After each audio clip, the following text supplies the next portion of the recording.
Morning, dear ladies and gentlemen, dear colleagues. I hope you slept well and are well rested after the intense day of yesterday. It is my honor and pleasure to have the privilege of moderating this morning's event as a representative of the third partner in the Euregio project, namely the Philosophical Theological College of Brixen. The team in Brixen consisted of Christoph Amor, Professor of Dogmatics, Christoph is here, and Gloria De Leva, the research fellow for this project, and myself, Martin Lindner. As you can easily guess, Brixen's task was to shed light on the theological aspects of this Euregio project, and we will do this also this morning. So I would like to take this opportunity to thank also on behalf of Christoph, Gloria De Leva, because she has borne the main burden in the preparation of the Brixen part of this conference. Thank you very much for this, Gloria.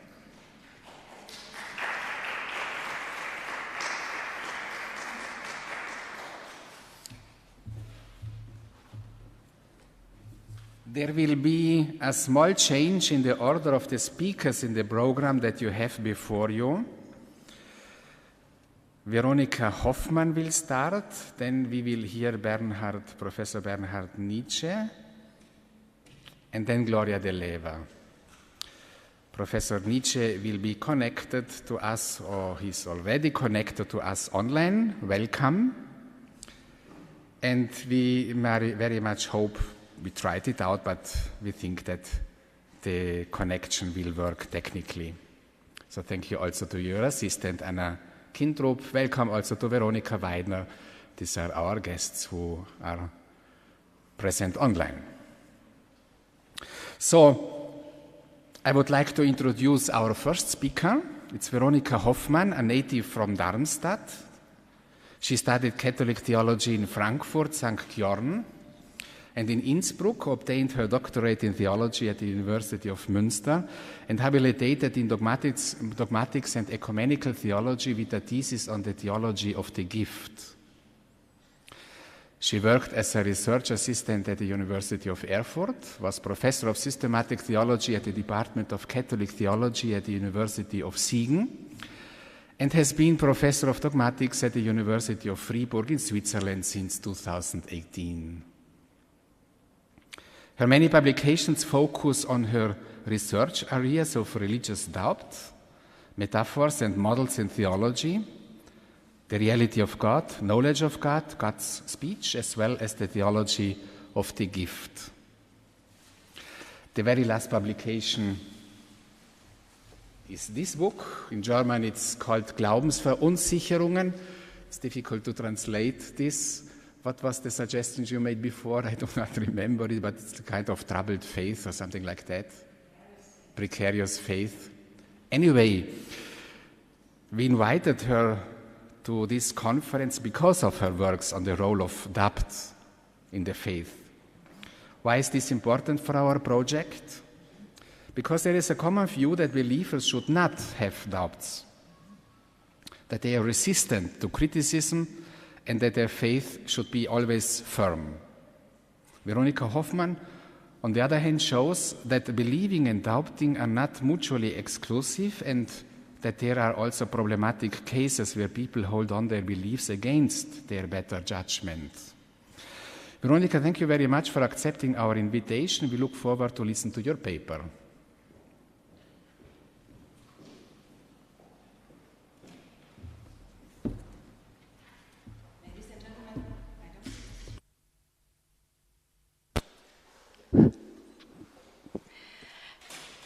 Ladies and gentlemen, good morning, and thank you very much for the invitation.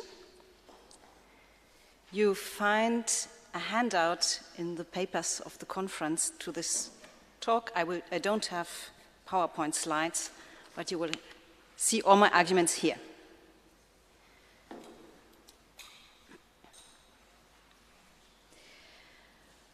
Belief is the attitude of taking something to be the case or regarding it as true. Elizabeth Jackson. This is not the only possible definition of belief, but it is a widespread one and, in my opinion, a quite plausible one. And I would like to draw 3 introductory observations from this brief definition of belief. First, the definition does not restrict belief to the religious field. This will apply to the following considerations in general, even though I will mostly use the religious perspective. Second, belief is distinct from knowledge. Third, at the same time, belief is a strong epistemic attitude, taking something to be the case or regarding it as true is not compatible with serious doubt. However, it is not so easy to say when exactly doubts are so profound that they make belief impossible. A first guess might be when the probability of the proposition is estimated to be less than 50%. But this already proves difficult when there are more than 2 alternatives and when I cannot avoid the choice. If I think Q, R, and S are each 20% likely, then P is at 40% still the best option, even though non-P is at 60% more likely than P. Luckily, it is not necessary here for me to try and give you a precise definition of when doubt is so serious that it makes belief impossible. This is because all the positions that appear in my paper agree that in principle there is a degree of doubt that makes belief impossible, and the question is not where to draw the line. The question is whether there is still a possibility to have faith when belief has definitely become impossible due to doubt. For that to be imaginable, we would have to distinguish faith and doubt. The vast majority of conceptions of faith, however, would affirm that if serious doubt excludes belief, it also excludes faith. So-called belief-only theories assume that faith is identical with belief. Faith is a matter of having certain beliefs. Or you can have belief plus theories that consider faith to be more comprehensive than belief, but still belief is regarded as a necessary component of faith. But recently, the objection to these so-called doxastic theories of faith has been raised that quite a few religious people want to hold on, and apparently can hold on, to their faith, even in the face of doubts that make belief impossible. I quote Daniel McCowan, "The problem is that the extent to which sincere and wholehearted religious commitment is compatible with doubt far outstretches the rather limited extent to which belief is compatible with doubt. For many, faith coexists with doubt, even profound doubts, and sometimes over long periods of life. Faith is clearly not incompatible with a persistent sense of uncertainty, dark nights of the soul, or a pervasive sense of the hiddenness of God." End of quote. Which leads to the following questions. These doubters, can they not only hold on to their faith psychologically, but can such faith also be warranted? And this is what the so-called non-doxastic theories of faith claim. I quote Daniel Howard Snyder, "While doxasticists insist that faith that P entails belief that P, non-doxasticists allow that some attitude other than belief that P can play the role that doxasticists assign to belief that P." End of quote. So we will have to look what this other attitude might be. And in order to grasp this more clearly, we will of course have to ask the non-doxastic theories what they mean by faith. I will proceed as follows. First, I will present two positions out of the rather complicated debate that argue for faith without belief. It is important to note that here we are always talking about propositional faith. In other words, the distinction between faith and belief is not identical with believing something versus trusting someone. Faith is meant here as faith that. But secondly, the considerations will lead us to the question of the role of non-propositional dimensions of faith, which may compensate for a weaker epistemic attitude than belief. I will present and evaluate an example of such a compensatory model as well, and in a third step I will take a look from an entirely alternative approach to the problem. So first, faith without belief, and the first case, Louis Poyman, if he's pronounced like that, I don't know, hope. Poyman distinguishes between faith and belief as follows.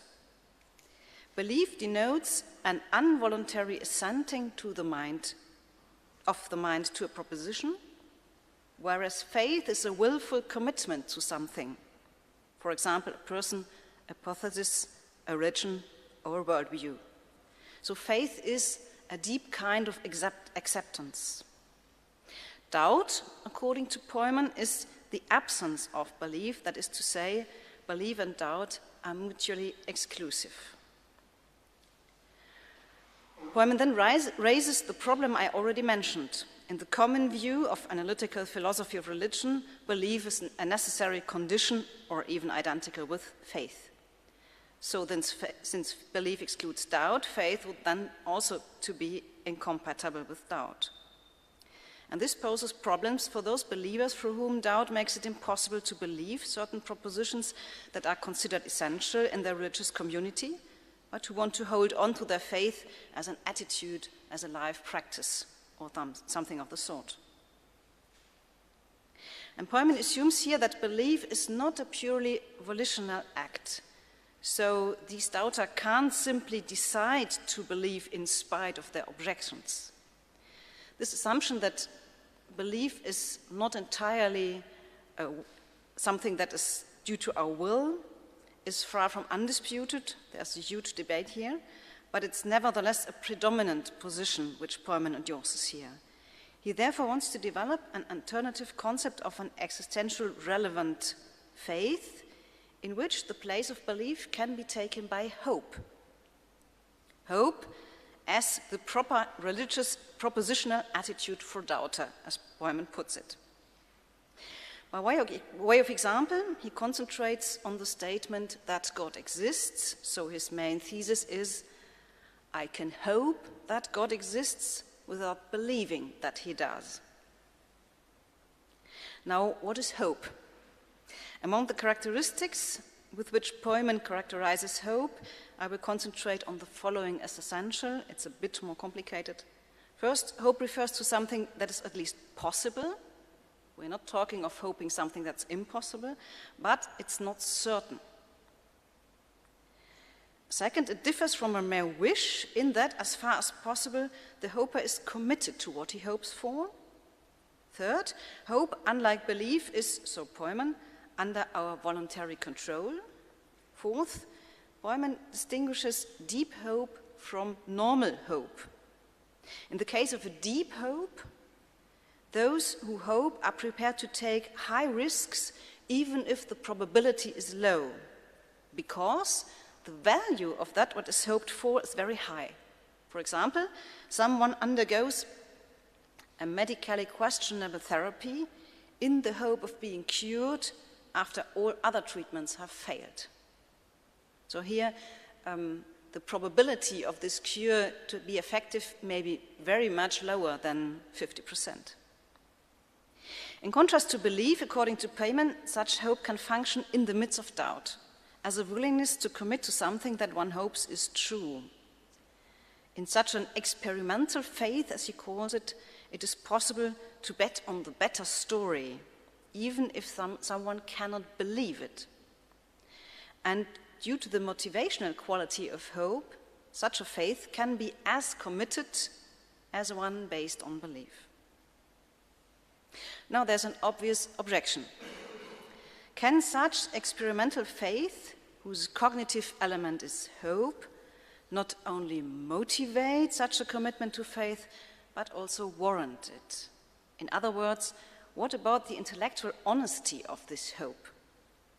According to Poyman, it is sufficient to regard Christian faith in the sense of William James as a live option, a live option, that is, as something that cannot claim any compelling reasons for itself, but which is possible and of great importance, and requires a decision that cannot wait. You can't postpone the decision until the moment where the reasons are more clear. Unlike James, however, Poyman denies that one must or even can decide via an act of will to believe something in order to be able to choose it as such an option. Poyman thinks that James and others overestimate the role of will here, and at the same time underestimate the problem of intellectual dishonesty that arises when trying to believe something by an act of will despite a lack of reason. So for Poyman, it would be out of the question to manipulate one's mind to believe what seems implausible on a clear look at the evidence. There's a second objection. Is a faith that hopes that God exists but does not believe it for lack of compelling reasons not also wishful thinking that cannot be warranted? According to Poyman, a distinction is in order here. What he means is live as God exists in the sense of a live hypothesis, an experimental faith, a hope that does not hope for impossible, and this is to be distinguished from mere pretending. And secondly, he once again emphasizes the difference between hope and wishful thinking. I cannot simply hope arbitrary things. Rather, parallel to the intellectual honesty of the very famous ethics of belief, there is also an ethics of hope, which examines whether such hope can be justifiably maintained. I quote Poyman, "While the hoper may live in a deep or even desperate hope, his eye, if he holds on to an ethic of hope, is always on the evidence, so that there may come a time when the available evidence or his subjective probability estimate becomes too low to sustain faith." So according to Poyman, this is not a strategy of self-immunization against a possible loss of faith. Rather, the opposite is the case. The hopeful believer raises critical questions, and thus stays more on the track of the question of truth and the accountability of what he believes than someone who is absolutely unshaken in his convictions, or who, in their fear that they could be shaken, gives up asking questions too soon. According to Poyman, the ideal of an absolutely certain faith overlooks the fact that this could also lead to fanaticism and intolerance. He therefore concludes, "Who may adopt theism and/or Christianity in an experimental faith, living by hope in God, yet keeping our minds open to new evidence which may confirm or disconfirm our decision. If this argument is sound, the people who truly have faith in God are those who live with moral integrity within their lives. Some unbelievers will be in heaven, and some religious true believers who never doubted will be absent." End of quote. Side remark, Poyman is one of the very rare in this debate who attribute something positive to doubt. Normally, doubt is, also with the authors I will present now, still a problem. The idea that doubt is to be evaluated positive in religious context is very rare in this English-speaking context. Second non-doxastic position, Daniel Howard Snyder. He argues not for hope, but for what he calls believeless assuming, as an alternative doxastic attitude to belief in the face of serious doubt. Howard Snyder relates belief and beliefless assuming to each other in the following way, once again a bit simplified. First, he explains what he means by propositional faith. This is a complex propositional attitude that comprises 4 aspects. First, positive evaluation, considering something to be good or worthy of desire. Second, positive cognitive, that is aspiring orientation. Third, positive cognitive attitude. Fourth, resilience. The positive cognitive attitude can be belief, but it does not have to be. Belief is understood by Howard Snyder as a mental or dispositional state which, among others, has the following characteristics. A believer tends to respond affirmatively if asked about his belief. Yes, this is true. A believer is surprised, or would be surprised if he learned that his belief is not true. He or she tends to use his propositions as premise in theoretical or practical reasoning, and he tends to act appropriately. In contrast, if your cognitive attitude is beliefless assuming, then you only have the points 3 and 4. That means I do not assert the truth of P, and I'm not surprised if P turns out to be not true. But I use it as a basis for theoretical and practical consideration, and I act accordingly. For example, I may be faced with the decision to take one of several possible paths. That can happen here in Trent. I do not believe in the sense of accepting as true that any of the paths is the best one. But I make nevertheless a well-founded decision in favor of one direction precisely on the basis of an assumption. Again, a rather obvious objection would be that this is insufficient for religious faith. For example, can I still be grateful to God or trust Him if I do not believe the proposition God exists, but only believelessly assume that God exists? Howard Snyder replies by drawing a parallel to relationship. A woman can, for example, stay committed to her husband even if she does not know whether he is still alive. In that way, and that is an example that occurs very often in that context, Penelope, for example, waited for Odysseus. The same could apply to someone who has faith in God in the absence of belief in his existence. Second objection, but is such a beliefless assumption not in danger of being a mere hypothesis, even more so than hope? A hypothesis which ultimately refrains from taking any stand on the question of truth.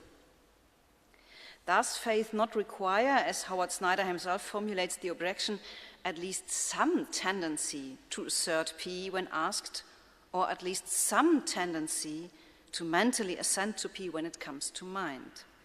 End of quote. In his view, beliefless acceptance, beliefless assuming, does not, in fact, contain such a tendency. But taking a stand on the truth of what is believlessly assumed, or of what is believlessly assumed, is expressed in a different way, namely by taking what is assumed as a premise for practical and theoretical argumentation, and by acting accordingly.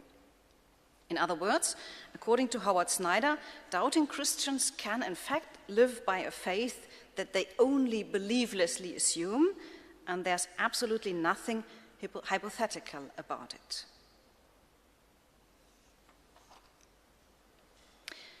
Two of the other aspects of faith come more explicitly into view here.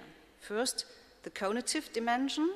Faith on the basis of beliefless assuming need not be weaker overall in terms of commitment to Christian life, so Howard Snyder. And second, the dimension of resilience in the faith of counter-evidence. Again, the question of intellectual honesty arises. In fact, according to Howard Snyder, it would be intellectual vice or closed-mindedness if one wanted to continue to believe as before in the face of doubt. Resilience in the faith of counter-evidence consists of adopting a weaker positive cognitive stance instead, which enables nevertheless the practical commitment to be maintained. So the primary response to such counter-evidence can therefore not lie at the cognitive level, but it is to be found at other levels. One can continue both to wish that the proposition were true and to act accordingly without having to ignore the cognitive counter-arguments. Indeed, that's the conclusion of Howard Snyder, the fact that you care a lot about whether the basic Christian story is true, and the fact that you aim to live in light of that story, and the fact that you are resilient in the face of challenges, willfully resisting the loss of something you hold dear, indicates that you have faith in excelsis. End of quote. So we see here that the evaluative aspects as desire, positive value, orientation of life take on a greater significance, and I will now examine these other aspects of faith and the relationship to the propositional dimension in more detail. I'm not sure if he'll stop soon. So, the importance of non-propositional dimensions of faith with regard to doubt. In this context, Daniel McCowan, in particular, has taken a closer look at this relationship. First, he defines faith in a comprehensive sense. I quote, "Faith is a complex human attitude or posture involving cognitive, affective, and behavioral aspects, what one thinks, what one cares about, and what one does. Each of these is important to faith, but the view that I am exploring locates what is most central to faith in the realm of action, and in particular in certain kinds of commitments and decisions to remain actively engaged in a long-term relationship." End of quote. Such a relational faith can have belief as a cognitive dimension, but once again, hope or beliefless assuming is also possible. On the basis of this definition, McCowan then poses the now familiar question of how such faith can still be warranted despite serious doubt at the cognitive level, and he explicitly looks at extreme forms of doubt, in which the cognitive evidence not only does not speak for faith, but explicitly against it. Under such circumstances, would it not be intellectually dishonest to continue to hold on to faith? For McCowan, this is exactly where the non-propositional dimensions of faith take on a decisive role, as they can compensate for the weakness of the propositional aspect. I quote, "In deciding how to act, we quite properly take not only our epistemic opinions about how likely it is that the possible states of affair under consideration obtain, but also how much we care about and value the various courses of action we are considering in light of those possibilities. If you love God enough and are committed to following Jesus and walking in God's ways, this can also be practically rational for almost any non-zero probability." End of quote. McCowan exemplifies this possibility on the one hand again with Penelope. It is not reasonable for her to believe that Odysseus is still alive, but it's not unreasonable to not assume that he's dead. So she can accept the possibility and still hope that he lives and be committed to him. On the other hand, McCowan refers to Mother Teresa.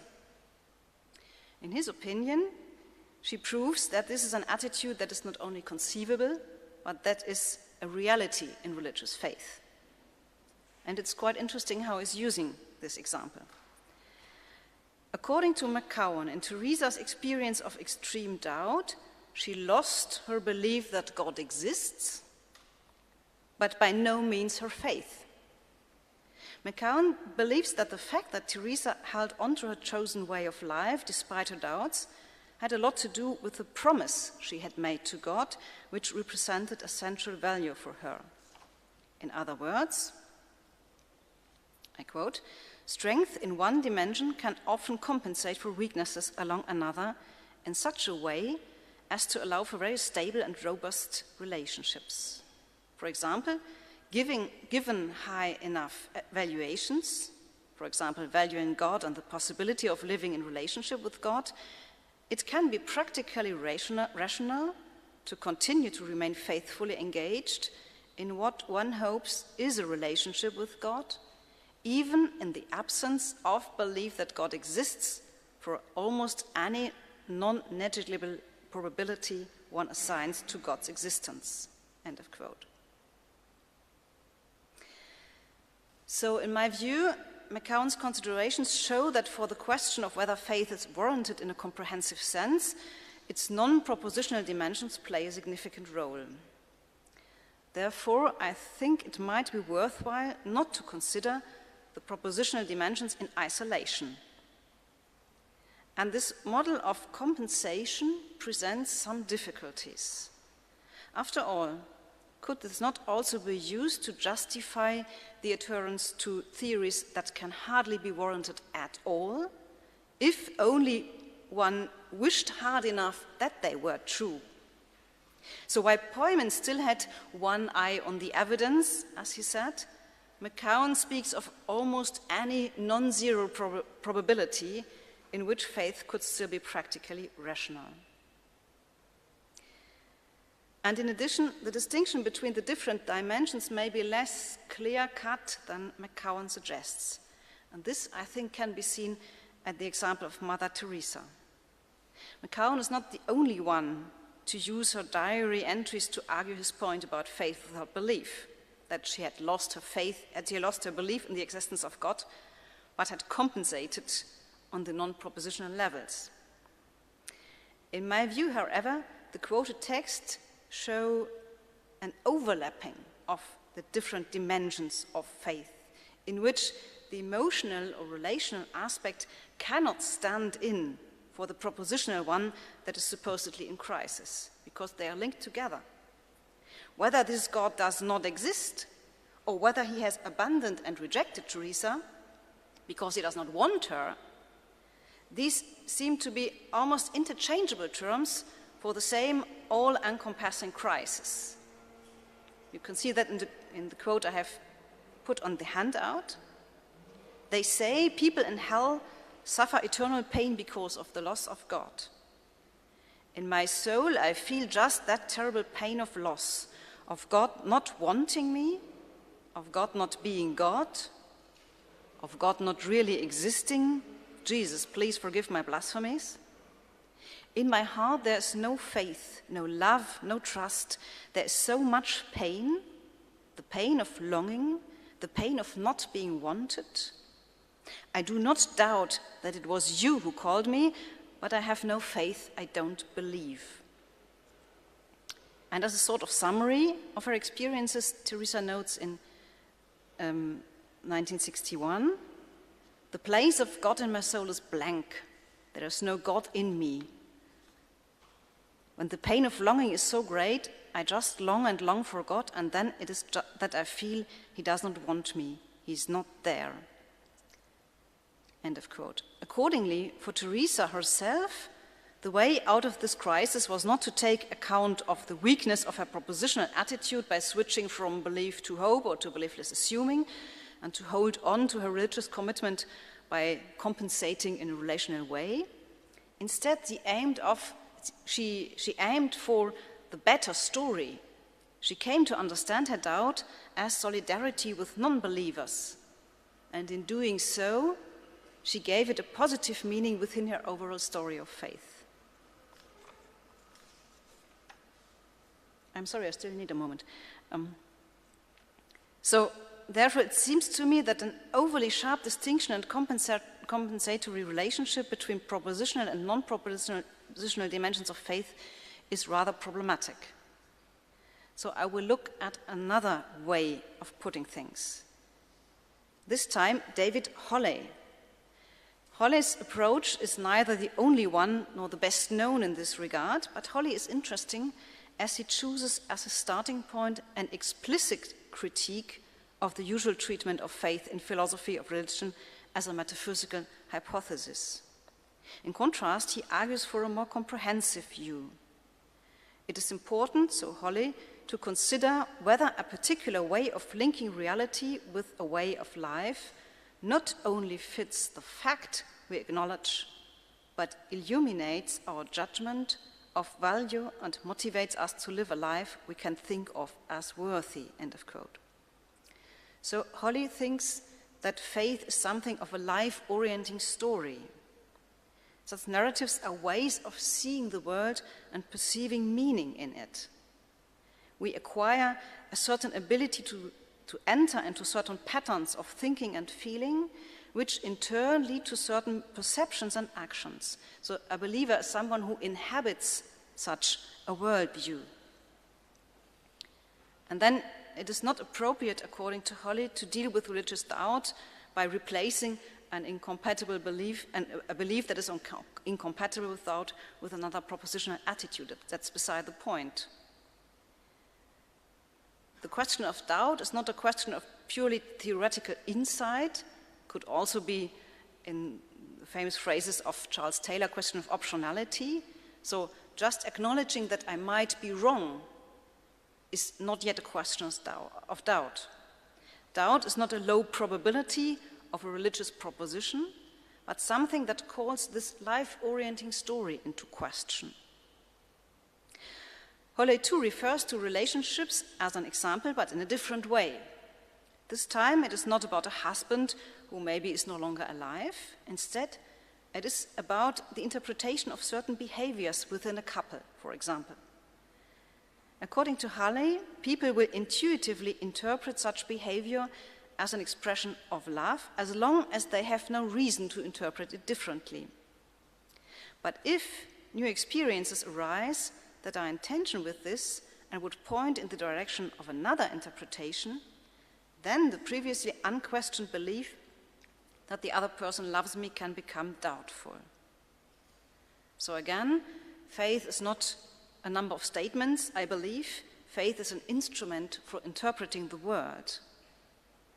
And such a faith-based perspective is shaken when this power of the perspective of the world, the power of interpreting, is shaken, is put into question. So doubt raises the question if there's an alternative narrative that is superior to the previous one in its ability to offer an understanding of the world and of oneself. And whether doubt can shake the foundations of the faith perspective therefore depends, among other things, on how flexible this narrative is. And this is precisely what Holle observes in Mother Teresa, who learns to understand the darkness as part of her vocation. In Holle's eyes, her doubt cannot be reduced to a lack of intellectual plausibility of the existence of God, but rather represents a comprehensive crisis in her relationship with God, and that relationship, that means her interpretation of herself also is at stake. I quote Holle, "At times, Teresa toys with the idea that God is not there at all. But what seems to trouble her more is a fear that God is there but does not want her." End of quote. In the face of such doubt, the issue can neither be an attempt to refute it with arguments for the existence of God, nor to compensate for a weaker epistemic attitude with stronger evaluative components.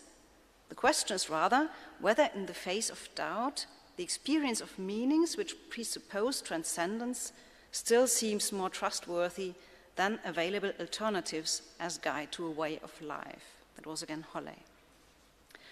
I come to my conclusion. Perhaps the difference between "I believe I will arrive at Fribourg on time tonight" and a life-relevant, life-oriented belief in God is greater greater than some analyses make it seem. It is not only a question of practical consequences. The former also has practical consequences. For example, I'm not going to buy a sleeping bag just to be on the safe side. But a religious belief seems to me to be less well described as a collection of proposition plus evaluative and cognitive attitudes, and better from the outset as an overall pattern of interpreting the world. Not, I believe that God created the world, plus I think that's a good thing, but my attitude to life is that of a creature who is loved by God and to whom he entrusted the stewardship of his creation. Such a belief would come into doubt less because of a particular theoretical argument, but rather because the overall view is called into question. A good life-orienting story will be able to deal flexibly with counter-evidences, new tensions, and integrate them and adapt to them at the same time. This doesn't mean that we have found a neat answer to the question to what extent such an integration is warranted. It seems to me that one strength of conspiracy theories lies exactly here. I'm not an expert, I'm interested in listening to the experts afterwards.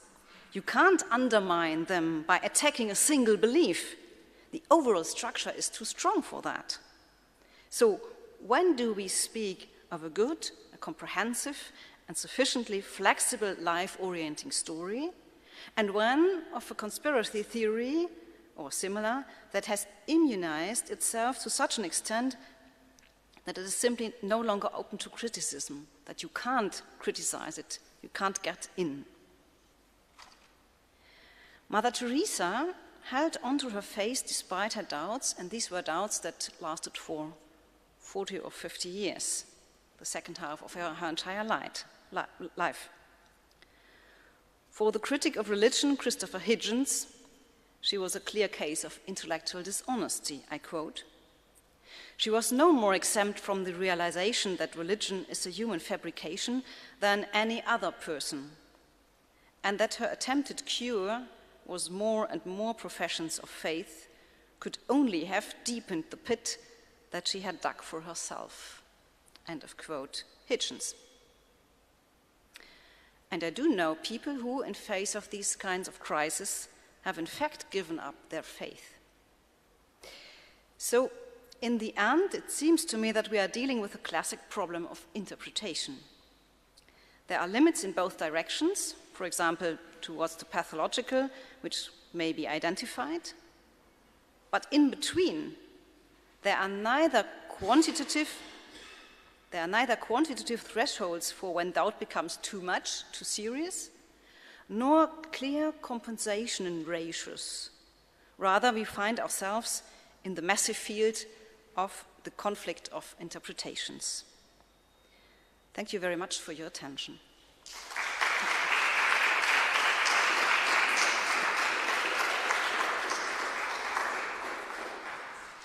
Thank you very much, Veronica, for this interesting presentation. Thank you also for respecting the time limit. I think that there are no more doubts about the doubts of faith, but maybe some questions, so we can go straight into the discussion. We have about 20 minutes. And of course, also if our guests who are attending online have some question, please raise your hand. I see you on the screen, and then you can put your questions. Please. The floor is open. First question.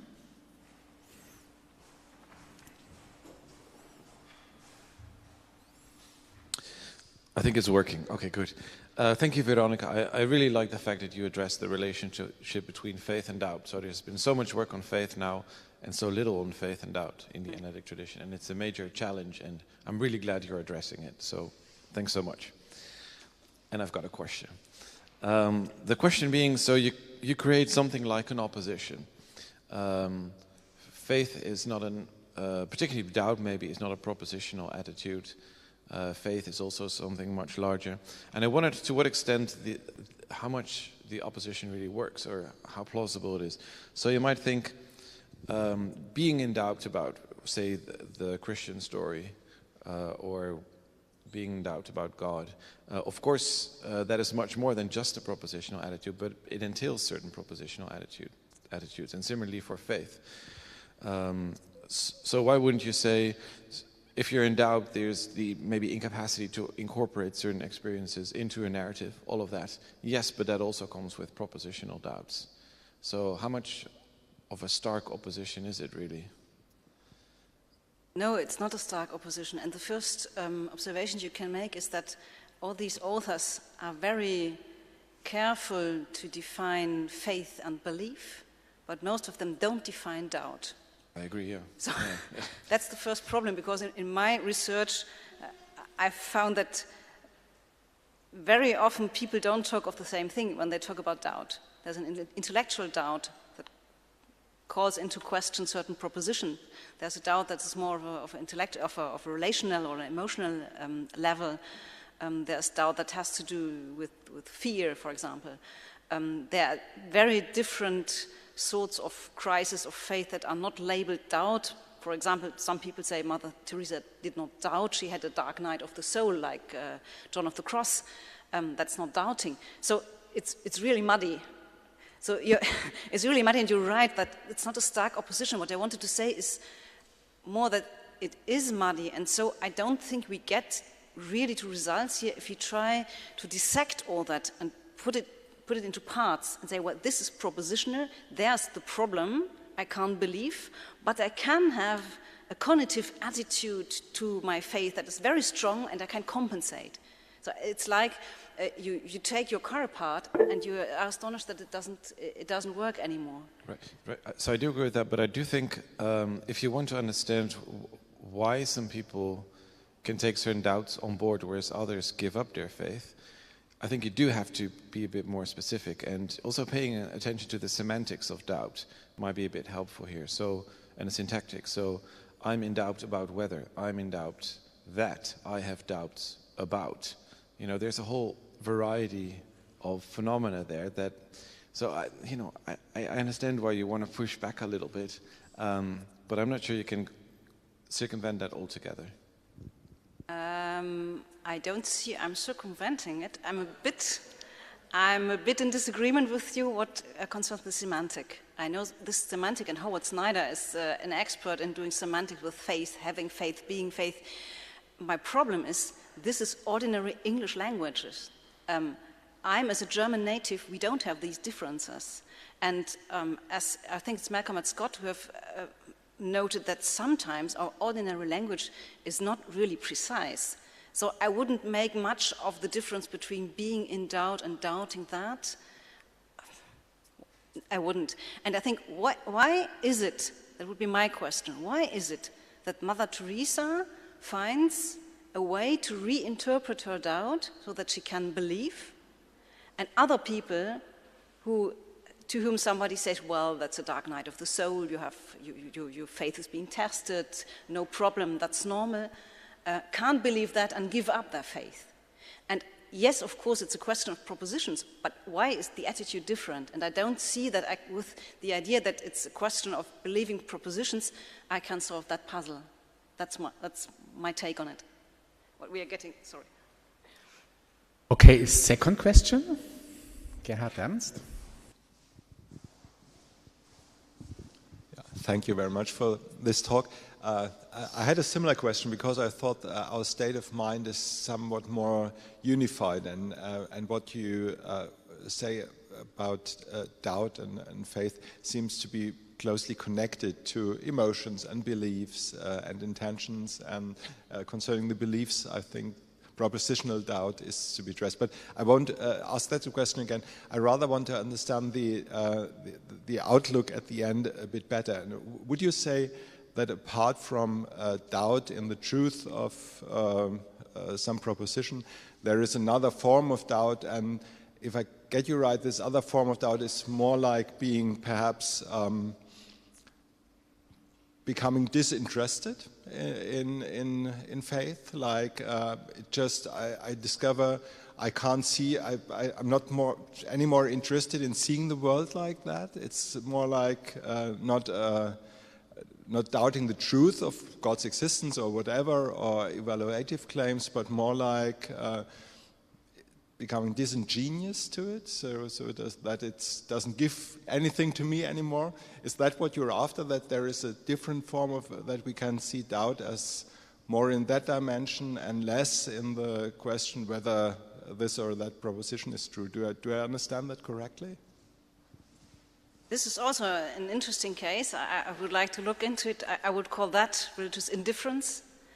I would not label that doubt. That I have learned from Rick Peels, to say doubt is not just being unsure about something. I can be unsure about the number of chairs here in the room, and I have no problem with it. I'm not doubting anything. So doubt is something with a, how did you say it? Something with the point of you're looking at something and you're driven to one or the other side. So that is something like a movement. If you're just unsure, you can be unsure, and well, it doesn't matter. My point was more to say, of course, we have propositions in religious attitudes. You can't be religious and say, well, I can't say anything about it.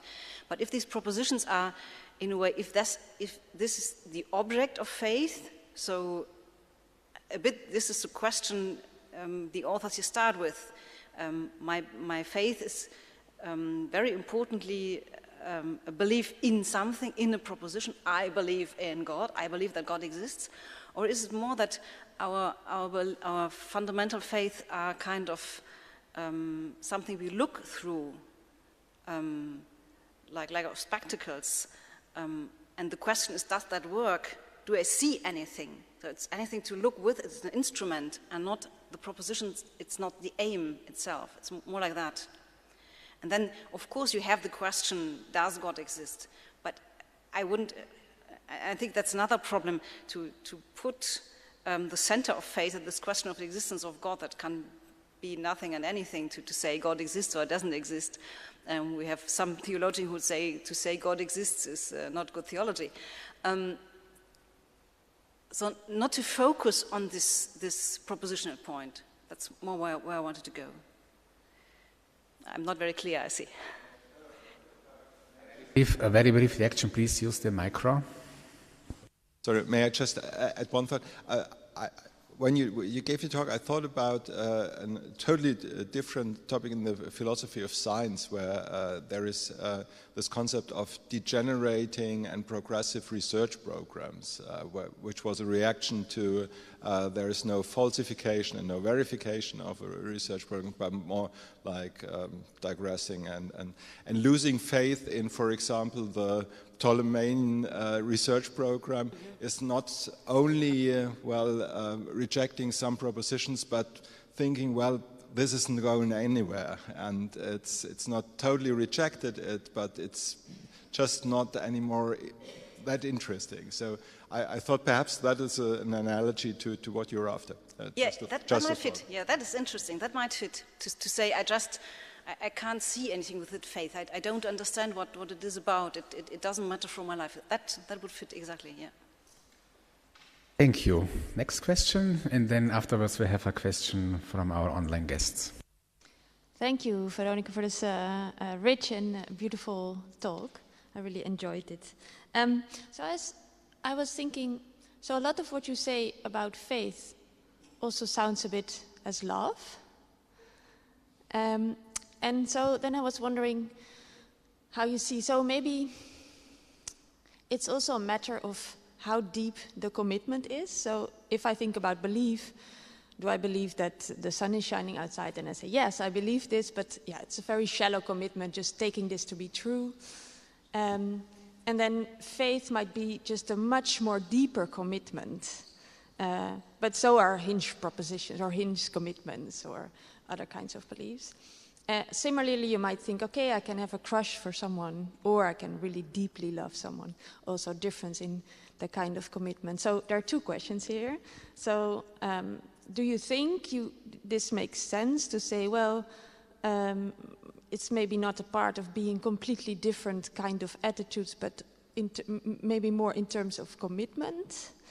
So the relation between belief and faith. And then the second question is, how do you think actually to distinguish faith from love, if it has all these other non-cognitive aspects? Question of commitment, yes. Well, the people that defend doxastic views of belief and faith would say, well, belief comes with commitment as well. Well, one belief is faith, the commitment is integrated. So I wouldn't say that a belief-only theory doesn't say there's a commitment here. The question is rather, if you don't have belief but you have faith, have you reason to be committed? And one of the problems here is the reason. I can be committed to anything, but is that warranted? Is that still warranted if there's no propositional basis for that? So I think the commitment question is maybe one that is really more a problem for the non-doxastic variants of the relationship between faith and belief. Faith and love, I haven't thought about it. I would say maybe it's not a coincidence that so often the examples are from couples or from people in love. But we have to be careful with the examples. Sometimes they fit, sometimes only partially. Maybe, at least in the way it is understood by these authors and by me, faith is something that is more global. It is a global outview. If you love someone, that may shape your identity, but you are also someone who does any other things. While I don't know if I would say hinge propositions, that's not my area of expertise, but if you, faith, be it a religious or secular faith, that's something that in a way pervades everything you do. So maybe it's bigger.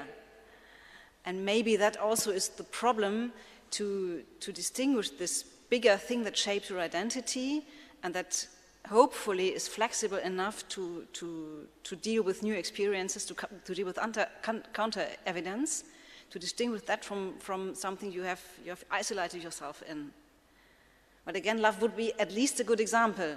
There are people who love somebody and are completely blinded to the reality, if you look from the outside. So maybe what concerns the strength of commitment, the strength of what it does to you, there is a comparison. I wouldn't say it's the same. I have to think about it. Very quick, because Yes, we have sorry. still a long list of... No, because I also think that the deeper or the stronger the commitment, the more it's tied to a self-conception and conception of life. So, yeah. So the next question is from Veronika Weidner. Veronika, would you like to open your micro and to read your questions? You have 3 questions. Maybe you could say which one you would like to have responded. Can you open your micro, or should I read your questions? Yes. I don't want to cause any echoes here, but maybe I don't cause trouble. Okay. So many thanks for your inspiring talk. Do you hear me? I do. Yes, we hear you. Okay, perfect.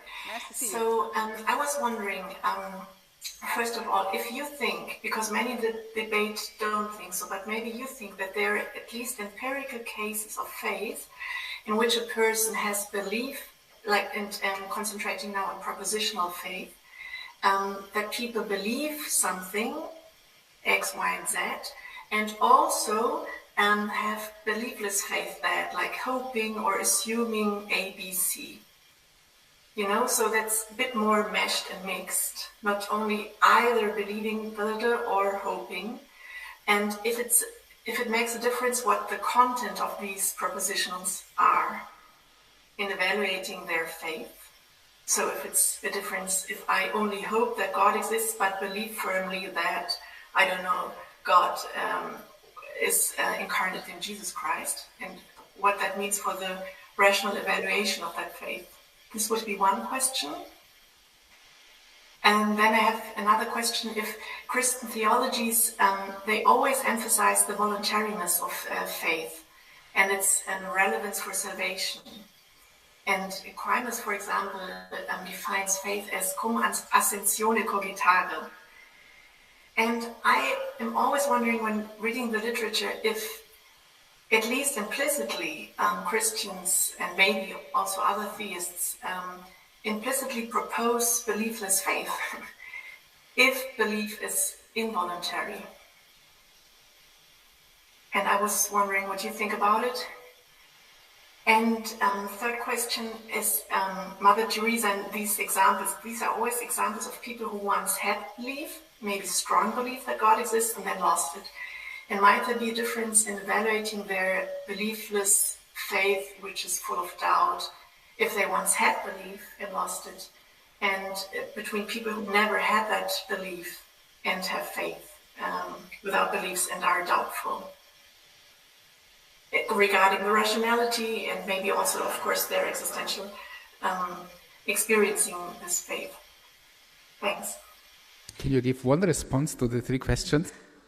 Thank you, Veronica. I think we would need some hours here, not least because I don't think I have got the point of your questions. I'll try. The third question is the most easy one, and thank you for pointing that out, because that, for me, is the interesting thing in this little debate. Normally, what I have found in the analytic philosophy of religion, you are looking at the question of the rationality of faith in kind of a detached way. You are not believing or not believing, you're just evaluating the arguments pro and con, and these are positions that really want to talk from the inside, from the faith, from a believer's point of view, and try exactly to attack that question I was attacking in my book too. What if you have faith and then something crumbles? And you are completely right, that's a different perspective. I think it's not the same thing. So there's a kind of relativity with regard to your standing point. If you tackle the question, so to say, from the inside or from a neutrality. Question of voluntariness or involuntariness of faith. Yes, you got me. I have circumvented that question because that is such a thing. And of course, that is in here. That is the problem we have to deal with. I read a paper recently where someone tried to relate belief and faith in a way that faith is the intention to form a belief. And the idea was that he was okay with the normal idea that belief is rather involuntary, and he wanted to make room for the idea that, for example, if the Pope announces a new dogma, Catholics are bound to believe that. But how can I do that if belief is involuntary? So I can't have the faith. That means I have the intention to form, if I can, that belief. I'm not totally convinced, but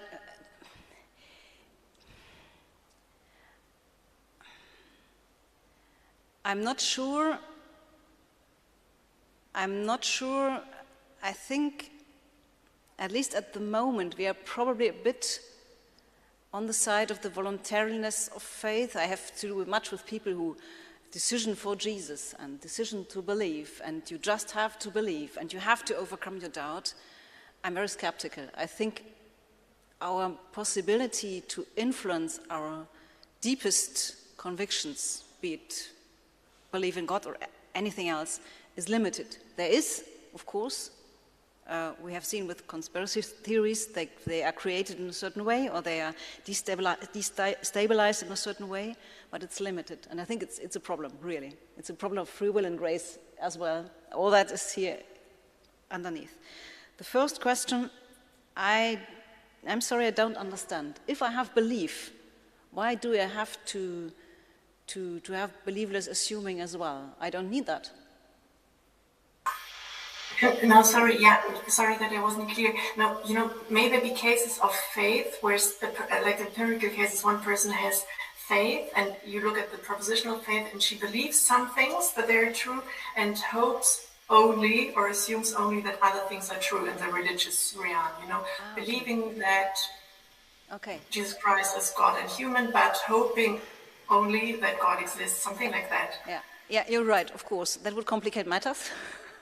It's entirely possible, and people like Howard Snyder would say, well, I'm talking about the central questions. So the problem arises if one of the very central propositions, God exists, or for Christians, God is triune, or anything of that, if that can't any longer be believed. So I have still 3 questions. Scott, Paolo, and Gloria, can you very, very brief questions and then very, very brief responses? Can you make the questions one after another? Okay, a very brief thought. I know of someone who's kind of an inverted Mother Teresa. So she is confident that God exists, but she's lost the ability to see the Christian story as beautiful, and she thinks of it as ugly, and she hopes for kind of a cosmic silence after we die. And she's mad at God for the way God made the world. And I think your account of doubt provides a nice diagnosis of that case and why it's a case of doubt. Am I right? Do you diagnose that as a case of doubt, or how would you think about that? Paolo? I can skip my question. Gloria? Yes, I want to stay by the definition that you gave us at the end of your talk of faith. Faith as an overall pattern of seeing as or a life-orienting story. And it seems to me such a similar definition of the one of Hartmut von Sasse, which I'm speaking about later, and we spoke about it yesterday as well. But he is trying by every means to take away transcendency. And I wanted to ask you if it's a possible way to go, to think of this life-orienting story without to think at one transcendent God. Or, yes. Mm-hmm. Thank you. Half minute each question. Okay, first, I think of doubt as a movement, once again. So somebody who believes in God and is angry at him and is certain that God is someone to be angry at, I wouldn't say she doubts. She's just a negative image of him. Probably underneath it there is doubt, but nobody says God is by definition good. Second question, yes. That's exactly the point where I'm parting way with Hartmut von Sasse, and that's why it's so difficult sometimes to get him. I would say, what is my interpretation of life in the light of faith worth if there is no God? Not if I have difficulties to believe, but if I think there is no transcendent God, but all that is my interpretation. So that's as if. That's not seeing as, that's as if. I live as if I were in a Harry Potter story. I know it's not the case, but I think when I live it is a bit, it will become like it. No. Thank you very much, Veronika Hoffmann. Thank you.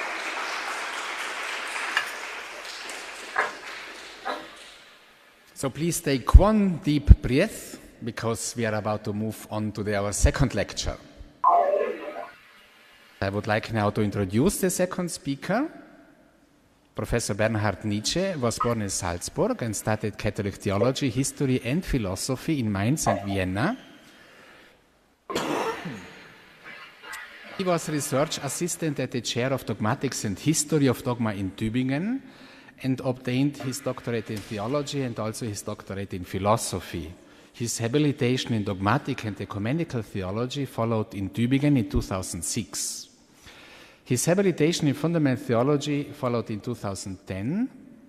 Professor Nietzsche worked as a private lecturer at the chair of fundamental theology in Freiburg, and in 2015 he was appointed professor of fundamental theology and philosophy of religion at the Department of Catholic Theology at the University of Münster. Also, in his case, I do not want to mention individual publications, the list of which is very long, but rather his main areas of research: God thinking, anthropological theology, Catholicity of ecclesiology, life in and with specific boundaries.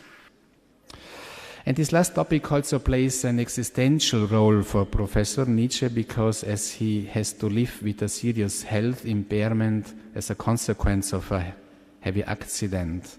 This is also the reason why he cannot be physically present today, but is connected to us online. Thank you very much for being with us. I ask you to share your screen so that we can see your PowerPoint. And in our program, you find a very long abstract. So I do not read now the abstract because we are to listen to you directly. Thank you, and the floor is yours. The floor is yours. Ladies and gentlemen, I'm pleased to be able to speak to you today on the subject of relational theism and panentheism. I would like to thank very much the organizers of this conference for the invitation, which honors me. I would particularly like to mention the commitment of Mrs. Deleva. However, I have to point out in advance that my language skills are limited due to my tetraplegia and a severe pneumonia, so that I need the help of Mrs. Kintrup in order to be able to give this lecture. I also apologize my lack of English language and pronunciation. Relational theism and panentheism, necessary differentiations in the God-world relationship. In the past debate on panentheism, the position of classical theism was widely claimed as a contrasting foil. However, it remains largely unclear what exactly is meant by classical theism if it does not simply denote a deistic and dualistic theism in which God and the world are regarded as two independent entities. According to the theistic model, God is imagined as a clockmaker who constructs the world as a clock that runs according to its own rules. God's interventions are seen as rare or, regardless of creation and judgment, are negated in principle. A repercussion of the world on God is excluded. Dualistic conceived theism can only oppose God and the world as two entities and think of them separately. In this way, God is not affected by the world. Dualistic conceived theism can only imagine God's action as an external interventionist act that intervenes in the world history as a secondary cause. This can no longer be reconciled with today's understanding of the world and the current state of scientific knowledge. Classical pantheism, Spinoza Deus sive natura, with its monistic intuition, can still formally distinguish between the perspectives of natura naturans and natura naturata, but can no longer adequately express the difference and asymmetry between divine reality and the world. Creation out of freedom and eschatological fulfillment as transformation are then no longer conceivable. The creative activity of God becomes more geometrical, an essential necessity, so that the world necessarily emerges from the substance of God. With regard to the world, the one substance is just as infinite as God. All reality in the world is then characterized by necessities and deterministic laws.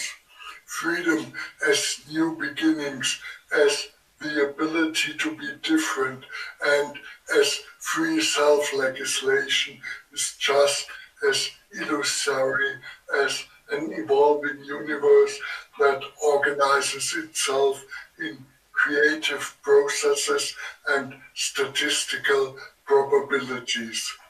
Between this exclusive and consistent alternatives of a dualistic theism and a monistic pantheism, a middle field of thinking of unity indifferent between God and the world opens up, so that God is in all things. The question of whether and how all things are in God is then answered openly and differently. There are different positions here, leaning more towards dualism or monism. Nevertheless, it can be stated that in these concepts of thinking of unity indifferent, God is always greater than the world, and the world once owes itself asymmetrically to God. This indebtedness can be understood both in the sense of an emanation and in the sense of a free presiding of God. Current panentheistic concepts often speak of classical theism as a contrast to their own position, whereby it is necessary to clarify what is understood by and connoted with this classical theism in each case. Oder Brüntrup emphasis. The God of classical Western theism is not essentially related to the world. He is a God who cannot empathize and is not affected by human history and the events of the world. With Thomas Aquinas, he can be defined by the fact that there's no real relationship between God and the world. However, classical theism, according to Thomas, also emphasizes that God is in all things, since they participate in his being in a mediated way. This theism understands God in terms of substance ontology as an absolute ens perfectissimum, which is unchanging, supratemporal, and simple substance, whereby his perfections differ from the possibilities of the world, which is why God is highly worthy of worship. God is pure actuality and the creative original of all created things. In him, being and essence are identical, and he has pure, perfect actuality. Thus, classical theism can also conceptualize the presence of God in the world in terms of creatio continua, without God becoming a part of the world. Thus, as has already become clear, it remains to be clarified how the in is to be understood, when God is in the world and above all, when the world is in God, which classical theism does not express in this way.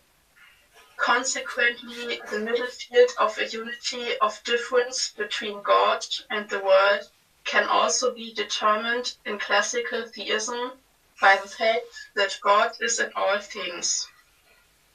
In contrast to the categorization of God as ens perfectissimum, Thomas Aquinas also recognizes the idea that God must be thought of as the all-encompassing esse per se subsistence, as the absolute precondition of all reality. This results in a doubling of the concept of God, because God is presented on the one hand as the highest being in summum, and on the other hand as the all-encompassing being itself, ipsum esse. If God is presented as the all-encompassing and infinite being, it is consistent with Hegel and Schelling to locate the world in God, so that also there is a difference between God and the world through creation. The world does not stand outside of God. Otherwise, this would have the consequence that the absolute would mereologically be a greater unity of God plus world, so that God himself could not be the absolute. The infinite God would find its limit in the finite nature of the world and would thus have to be depotentiated to a finite magnitude. If God is to be truly infinite, the world can only exist within him. Accordingly, God can only be the absolute in a dynamically and indifference to himself. Simultaneously includes everything within himself. Since God is not a categorical but a strictly transcendental idea, God denotes the final thought of the human subject and in its self-understanding, which names the whole of reality and its ground. In this respect, the concept of God is a meaningful, final, and necessary idea for the subject. This applies both to Anselm of Canterbury and to Immanuel Kant in his critique of pure reason.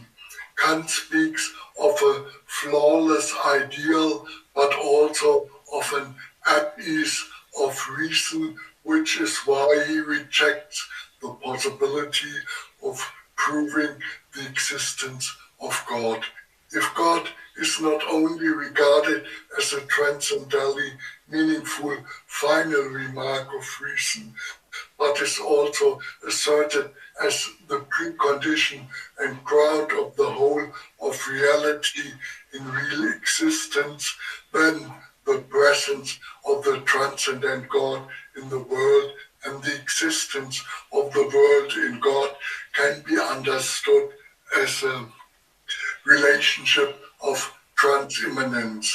Transcendence is not to be defined by a geography of the beyond, that means as a world behind the world, but rather gives expression to the endeavor to form an appropriate idea of the whole of reality and its ontological and meaningful preconditions.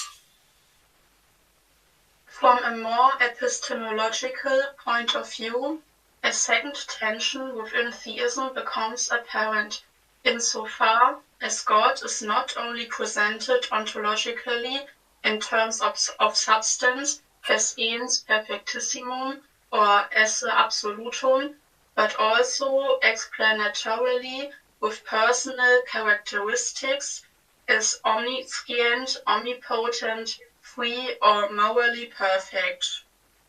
In this way, God comes into view as a personal, relational being, and the question remains as to how the perfections of God can be meaningfully understood, and how they can characterize the ultimate, unassailable ground of reality.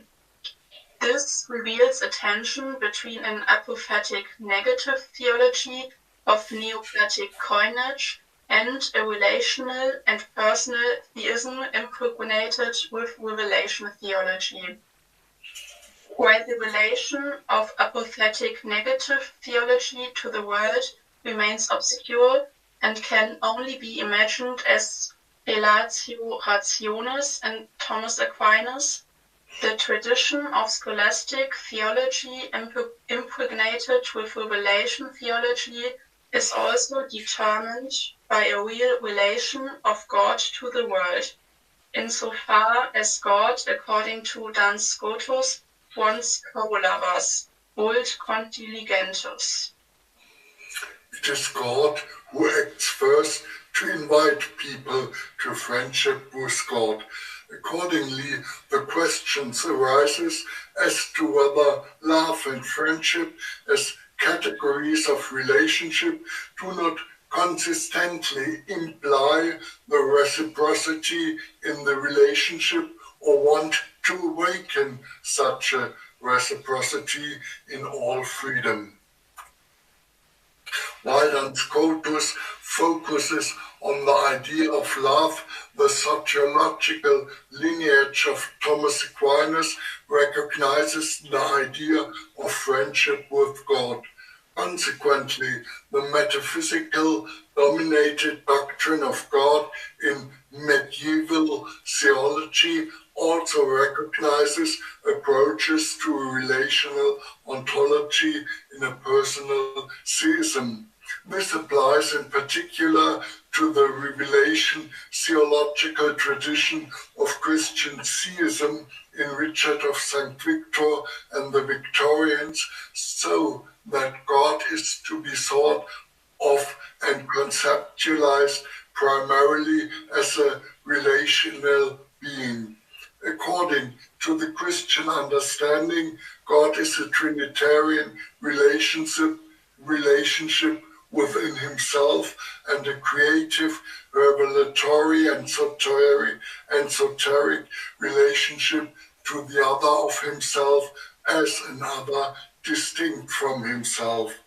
It is therefore not surprising that Hegel and Schelling's great concepts of God's self-revelation not only recognize the creative release of the world and God's redemptive turn to the world, but also answers the question of whether and how God is influenced by the world and how the world acts back on him differently.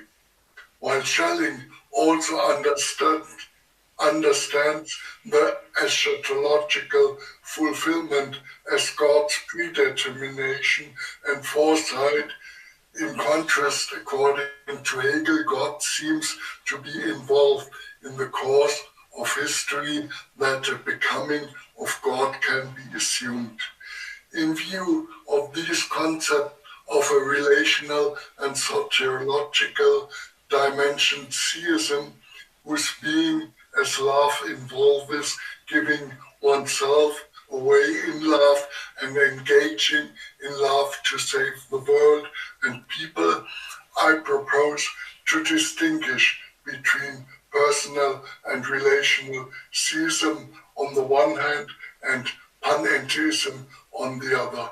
That's my central thesis, that we have also to distinguish between personal and relational theism on the one hand and panentheism on the other. With Klaus Müller, it then makes sense to define panentheism not only by the fact that everything is in God, but also by the fact that the world acts back on God, which means that there is a feedback loop, which is why panentheistic conceptions must differentiate in perspective between a primordial nature and a consequent nature of God. The characteristic of the feedback loop is meaningful and necessary insofar as some positions define this middle field of thinking of unity and difference, with Karl Friedrich Krause in principle as the epitome of panentheism. This would mean that Thomas Aquinas' concept of God as esse per se subsistens would also have to be labeled panentheism. But how meaningful are such catachronic back projections of modern concepts onto phenomena and concepts of the past? On the occasion of the breadth of this middle field, I propose to distinguish between a relational and dialogical theism and a panentheism. In contrast to Thomas, relational theism also recognizes real relations of God to the world in the sense of God's love for his creatures and God's friendship with his creatures. This personal and relational theism has already been characterized as system forming for revelation theological thinking in Christianity. Since the 19th century, the theological debate in Christianity has led to consistent Johannine definition of God as love from the point of view of revelation theology. God, who is love for himself and for us humans, has proven himself in the history of the cosmos as the God who wants evolutionary dynamics and who allows organic life to unfold towards conscious life. In the history of mankind, he has shown himself to be the God who will accompany and, according to the name and story of Jesus of Nazareth, who is the God who saves, Yehoshua. As a consequence, two forms of relational theism can be distinguished. On the form, one form tends towards dualism and not only distinguishes between God and the world, but also understands the world outside of God. The other form takes up the intuition of the Thomanian as a per se subsistence, Schelling's and Hegel's, and locates the world within the infinity of God. As Schelling has shown, this localization of the world in God is not a problem in terms of content. If God and his relationship to the world are understood as a relationship opened by freedom. Accordingly, Danskota's idea that God wants co-lovers can be also consistently understood in terms of a dialogical history of freedom. This is why the Second Vatican Council formulated in the Constitution on Revelation, the Verbum number 2, in his goodness and wisdom, God chose to reveal himself and to make known to us the hidden purpose of his will, by which, through Christ, the Word made flesh, man might in the Holy Spirit have access to the Father and come to share in the divine nature. Through this revelation, therefore, the invisible God, out of the abundance of his love, speaks to men as friends, and lives among them, so that he may invite and take them into fellowship with himself. This plan of revelation is realized by deeds and words, having an inner unity. The deeds wrought by God in the history of salvation manifest and confirm the teaching and realities signified by the words, while the words proclaim the deeds and clarify the mystery contained in them. By this revelation, then, the deepest truth about God and the salvation of man shines out for our sake in Christ, who is both the mediator and the fullness of all revelation.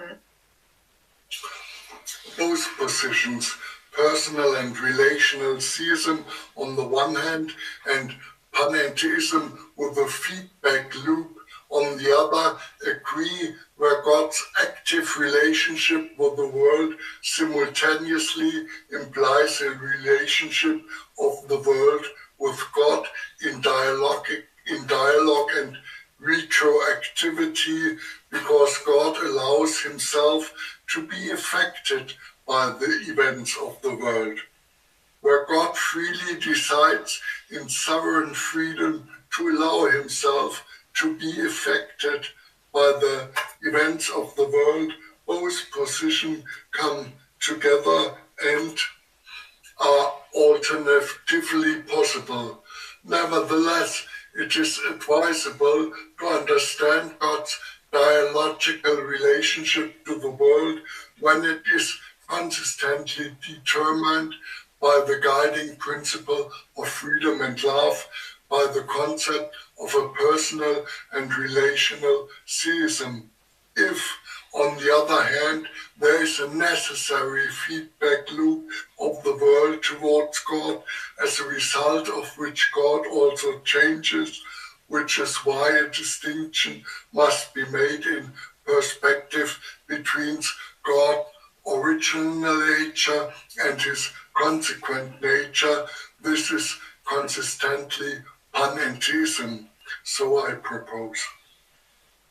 In addition, the more recent development of creation theology in view of the ecological crisis of global warming, climate change, and increasing extreme weather conditions, as well as animal welfare and suffering, shows that the relationality of God must be considered in relation to the whole of creation.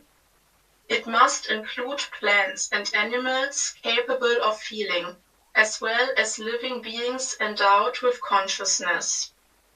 Whether or not such a relationality should necessarily be conceived with the concept of the world as the body of God can be left open here. However, it is undeniable that a relational thinking of freedom is rather distant from the idea of the world as the body of God, whereas a panentheism that leans towards monism finds the idea of the world as the body of God consistent. With a distinction then can be made between a modally weak sociological and a modally strong ontological panentheism.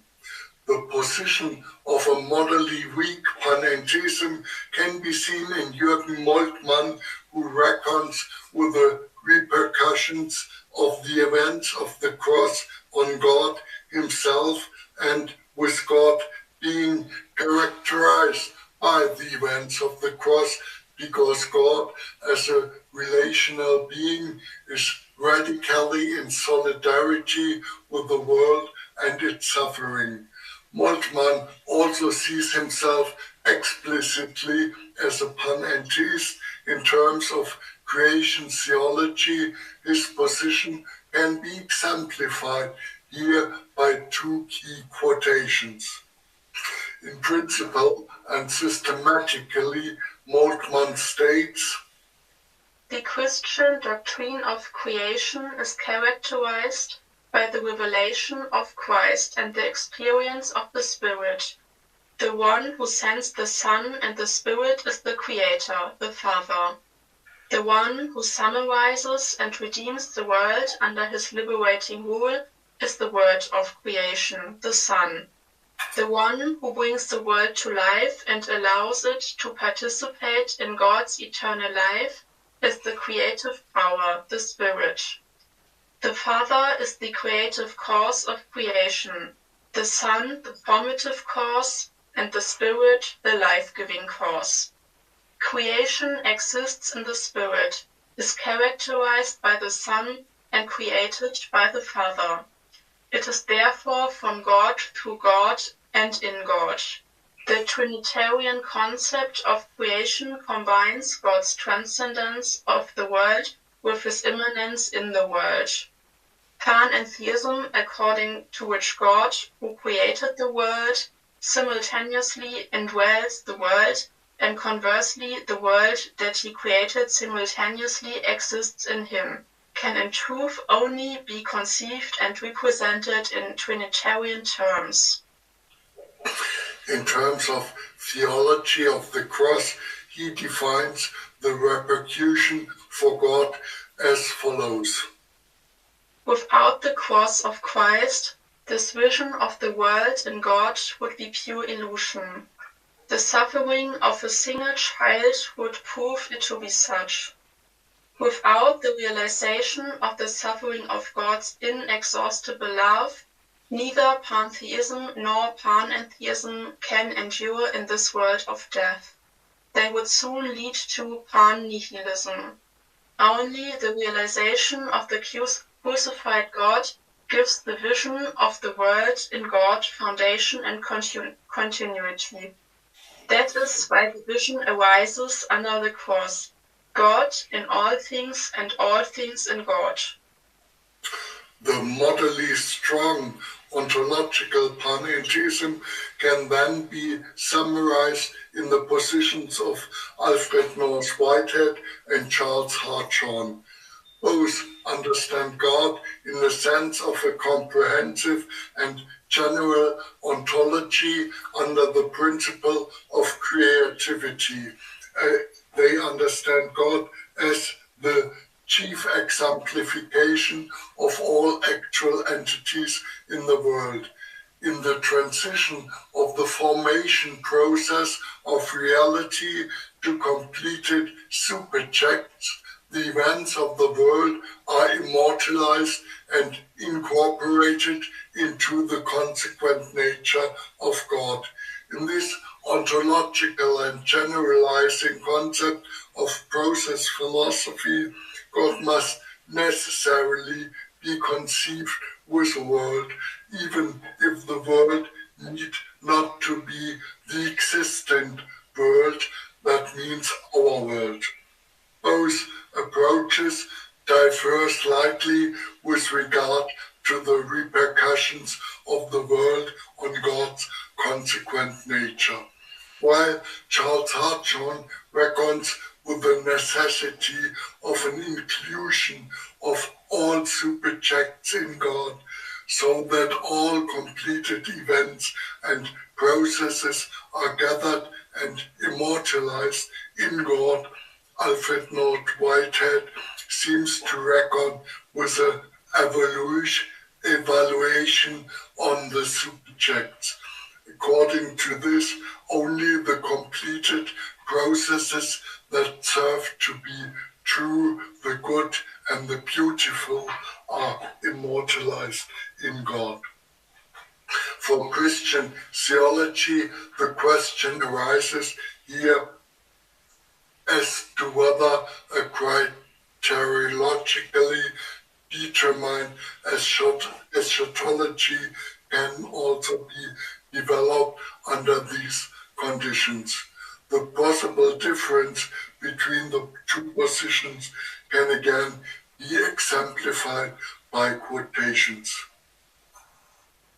As Whitehead puts it, the consequent nature of God is his judgment on the world. God's role is not the combat of productive force with productive force, of destructive force with destructive force. It lies in the patient operation of the overpowering rationality of his conceptual harmonization. He does not create the world, he saves it. Or more accurately, he is the poet of the world, with tender patience, leading it by his vision of truth, beauty, and goodness. On the one hand, Hartshorne emphasizes that God must be conceived in analogy, if not in direct correspondence to the structural conditions of general ontology under the principle of creativity. Insofar as the subjective and objective poles each fulfill themselves in superjects, it then appears necessary to integrate all superjects into the consequent nature of God. Hartshorne argues, there is no experience and no thought absolutely without aesthetic fulfillment. Our enjoyment is utterly disproportionate to the beauty in question. This disproportion would be an absolutely basic flaw in reality, such as never could be eliminated. It must always have obtained, and it could not be merely contingent, but must rather be an eternally necessary yet ugly aspect of things. Always God ought to have existed to enjoy his creation, and always he failed to exist.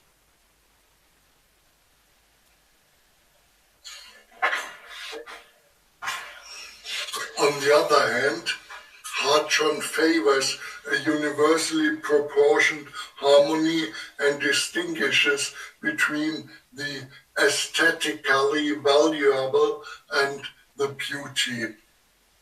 Beauty in the emphatic sense is a balance of unity and variety. Accordingly, the hope can remain that the unfinished future of the infinite God will realize this balance of unity and diversity in a possible world. At the same time, Hartshorne emphasizes the difference between the divine and the human view on the world. An aspect of the nature of God highlighted by the aesthetic argument is the depth and sensitivity involved in omniscience. A being capable of an adequate appreciation of the world's beauty would have to be omniscient, since no part of reality could escape its gaze. But the being would also have to possess a level of sensitivity to events far beyond our imagination to conceive. In our ongoing reflection, the difference between a personal and relational theism on the one hand and panentheism with a feedback loop on the other can be illustrated by the different positions of Schelling and Hegel as well as of Pannenberg and Moltmann, but in respect of our time, I will not explore this. I thank you very much for your attention.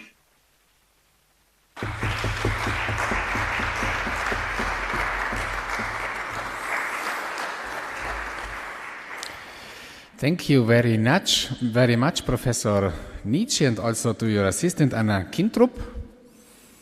We have now about 20 minutes for discussion, and I would immediately open the floor to your question.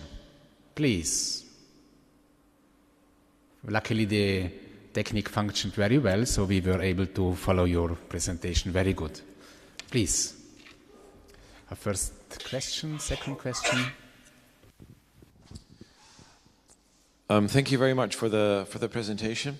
I really enjoyed it, and I'm glad that you're pushing the panentheistic conception. But I've also got two worries about it. Sorry. Oh, sorry. I'm Rick Pils. So two questions. So one worry I have is, of course, we need to clearly distinguish panentheism from more classical traditional conceptions, where there is a starker opposition between God and creation. And the one thing I'm worried about is that some of these phrases are hard to understand. So something like creation is in God. That is a phrase you used a couple of times. And I'm just wondering, what does that amount to? Creation being in God. I mean, how should we conceive of that? So on the more classical conceptions, where there's a starker opposition, God, for instance, is omnipresent. So he's everywhere in creation. So what does the phrase creation is in God, what does it add to that? What does it amount to? And the other thing is that I do like panentheism, but it has worries of its own, and some of which you did not address. So maybe particularly prominent here is the problem of evil. So if God is in everything, then is God in evil, in suffering, in demons, and the like as well? Or would you go for a privatio boni view, where God is not in evil because it doesn't have existence? Or how do you go about that? Just out of curiosity. You have thought about that, I'm sure. Yes. I want to answer in two perspectives. On the one side, if God is omnipresent, you have to line out that God is that the world is in God. That's the very idea of Hegel, that when we think God as infinite, we can't not limit him by the finite world. Therefore, we have to think that the finite world is also in the omnipresent God. This is a consequence of thinking omnipresence as unlimited omnipresence. If not, we deny omnipresence. That's the one side. And the other side is, you are right, we have great problems with the evil in theology, in the whole theology, but I want to distinguish between a relational dialogical theism as coming out of freedom and as the freedom of God to be affected of the events of the world or not, that I want not assume as panentheism affected when God is affected by all events of the world necessarily. We have to define God in the difference between primordial nature and consequent nature. But there's the difference, the fine difference between Hartshorn on the one side and Whitehead on the other side. As I understand Whitehead, not all ended processes, not all superjects are immortalized in God. There will be a process of evaluation that the superjects was not coming to the true, the good, and to love will not be finalized in God's consequent nature. Then there seems to me an open situation to integrate this evaluative perspective in Christian eschatological thinking. On the other side, I think when we have not this evaluation in difference to the events of history, we cannot accept this in a Christian point of view, because we have identified then God with the all evil and all suffering in history. The second question, Veronica Hoffman, could you come in front and look to the camera so that the professor can hear and see you? Thank you. Camera? Oh, so I can't see you. Good morning.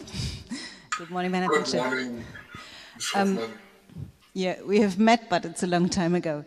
I was wondering, thank you for your conference. I was wondering if you could a bit more explain the link between your presentation concerning relational theism and panentheism and the questions of belief that animate our conference. What would be... Okay. Pardon? Yes.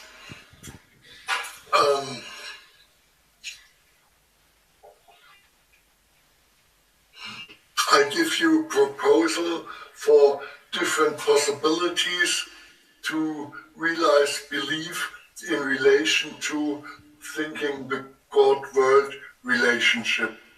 And as I understood, the normal belief of widespread opinion in Christianity is attending between dualism on the one side and one-sided relational theology on the other side, that there is the world outside of God. And my plea for rational understanding of God and world relationship would be to say that this opinion of thinking the world God outside of God is in this sense problematic, that we deny the omnipresence of God and the infinity of God. If we think in a rational concept, infinity consequent, we have to include the world in God. And therefore, I will give a pleidoy for a new thinking also in Christianity, that we not remain in a dualistic thinking theology. And to clarify our faith, if you want. Thank you. Winfried, could you also come here? Okay, you have already answered to the question of Winfried Löffler. Some more questions? Veronica, are you satisfied with the answer? Would you like to respond to it? It's okay, thank you. Some more questions?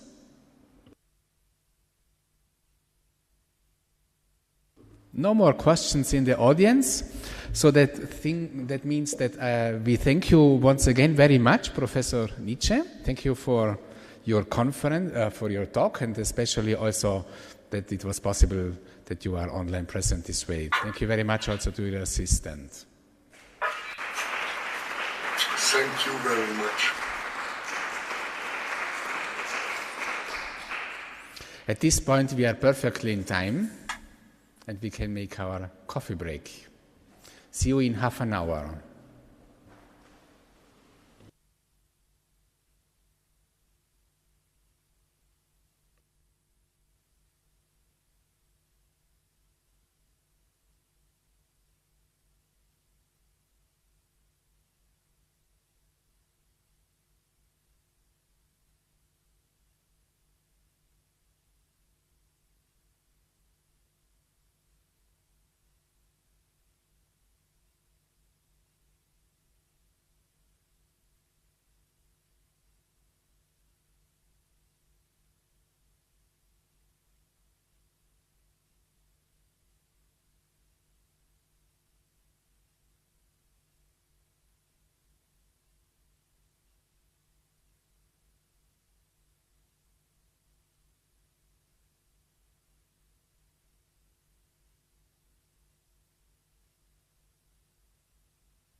So for all the guests who are attending us online, we will be back at about 12 o'clock for the next talk of Gloria de Leva. Thank you.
Prova.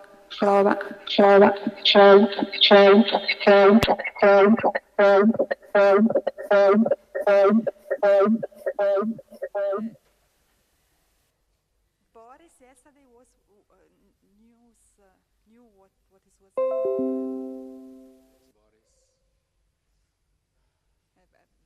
Arriva il tecnico. Prova. Ok, era il microfono qua, vero? Ok. No, via. Prova. Perfetto.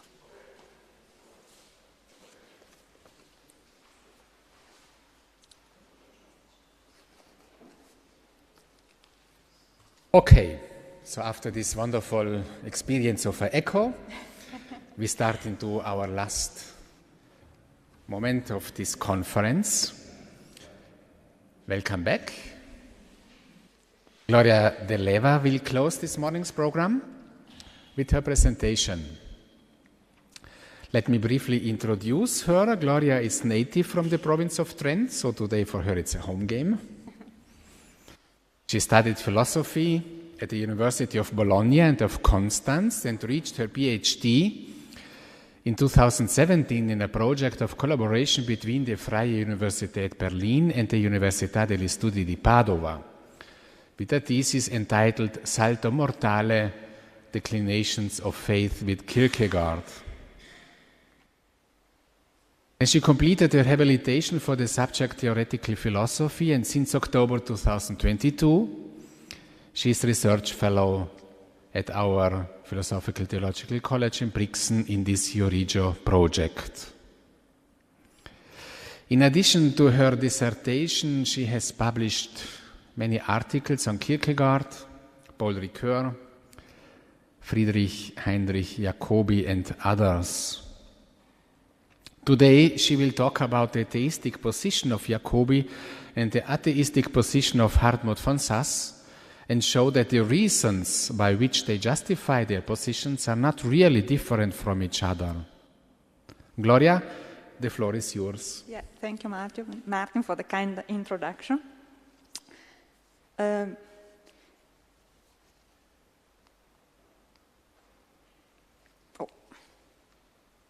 it doesn't skip.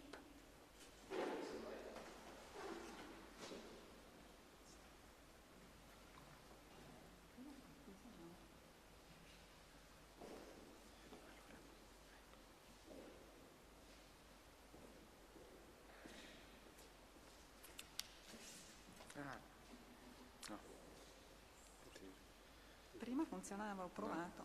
No, sì, ma non c'è. Mai, perché non è aperto ancora. Scusa. La chiavetta c'è? Sì, c'è. No, non è. No, aspetta.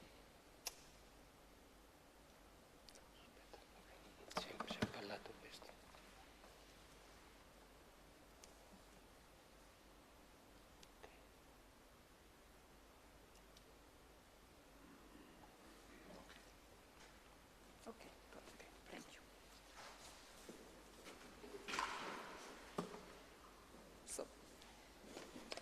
That's my schedule. I start with a brief introduction. Often in lived faith, people believe in a personal and transcendent God. This is especially evident if we analyze the practice of prayer. When the believers in need turn to God through prayer, often the divinity they turn to has the characteristic of a theistic God. He is a person they can communicate with, he is transcendent, he is almighty, so that he can help them in situations where they feel themselves very weak or completely overwhelmed. The Berlin theologian Hartmut von Sass argues that most believers are theists without being conscious of it. And what about philosophers or theologians who are conscious of their theism? Do they have well-founded reason to believe in a personal and transcendent God? How do they justify their position? Yesterday, when I heard the presentation of Gerhard Ernst, I I was a little bit scared because I take this term justification and justify in a very naive way somehow, so in comparison to your analysis. So how do they justify their position? Is the stance just a resilient belief that they took from the tradition? I come now to the schedule. In my presentation today, I proceed as follows. First, I want to show a classical example of theism. I analyze the position of Friedrich Heinrich Jacobi. This example is, in my opinion, especially interesting because Jacobi is one of the few persons or thinkers who say explicitly that they are theists. Usually the term theism otherwise is used in a negative or critical way. But Jacobi calls himself a theist. We will therefore first briefly present the historical context in which Jacobi's theism developed. Secondly, I analyze what the main points of his theism are. And finally, how Jacobi justifies his theistic stance. After that, I come to chapter 2. I want to analyze a contemporary position, the one of the Protestant theologian Hartmut von Sass, that denies theism and promotes an atheistic faith, written as it was written in the title, a/theistic faith. Not in the sense of a faith without God, but in the sense of a faith that wants to distance itself from theism. To describe the position, I refer to the book Atheistisch Glauben, ein theologischer Essay, published in 2022, and that has, at the moment in Germany, a very great success. In von Sass' case, I will show what his position of criticism against theism are, what his atheistic position consists of, and finally, what strategy he adapts to justify it. Is the strategy to justify his atheistic stance better founded or founded in a different way as the theistic position of Jacobi? In conclusion, point 3, I want to compare the two positions of Jacobi and von Sass. Not the specific content. I hope that the difference between the contents will already be clear from their analysis we are going through. But I want to compare the way they justify their stances and show that the reason why they say they believe in their position, in a theistic position, or in an atheistic position, are rather similar.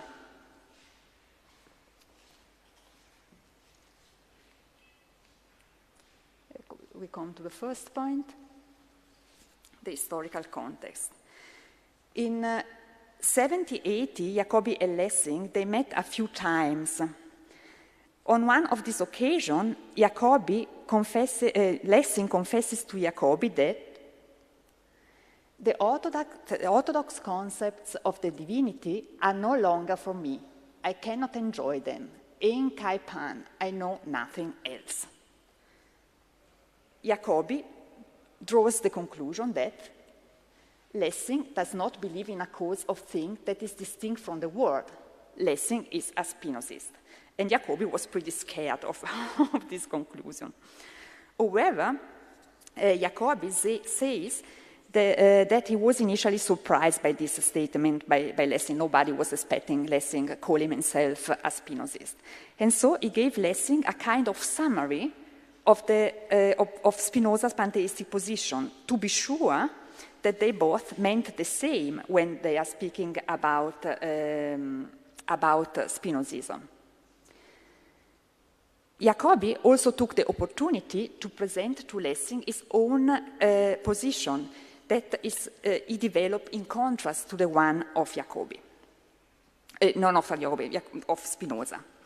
So let's see now the main points of Jacobi theism and how he tried to develop them in contrast to the position of Spinoza. We already heard that in the talk before mine. One of the most important principles of the Spinozism is a nihilo nihil fit, from nothing come nothing. Every effect must have a cause, and this concatenation of causes and effects proceeds infinitely, both in the past and in the future. The divinity, claims Jacobi, for the divinity for Spinoza is the totality of all these causes and effects. It is immanent, it is eternal, it is immutable. The divinity for Spinoza is a principle that inhabits reality and corresponds to the mechanistic laws of nature, this more geometrical that we already heard before. Jacobi is very scared of this conception of the divinity, and so he tries, in contrast to the one of Spinoza, to develop his own position, and this own position can be called a really classical theistic and personal position. Jacobi believes that the world has a clear beginning and that a transcendent God has created it. Creation must come from nothing. Not even matter is pre-existent to creation, like in the Platonic conception of it, because otherwise God would be limited in his power and absoluteness. He would somehow be dependent on matter. It's important, so for Jacobi, does the creation come from absolute nothing? And Jacobi reproaches to Spinoza that he, with his philosophical system, at the end loses the creator in his philosophy and the idea of a personal God. So I come to the next point. Jacobi claims the immanent cause of the world in the philosophy of Spinoza is not a person, he has no will or even thought. So he is missing the individuality, the personality.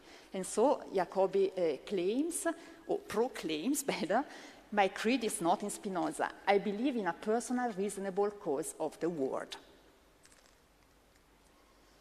And Lessing, and that this point is very important for my approach to this topic, Lessing insists asking Jacobi why. So according to which ideas do you accept your personal and extra-mundane deity? Which strategy do you have to justify your position? And Jacobi doesn't really answer. When Lessing keep insisting on this question, he introduced the metaphor of the salto mortale.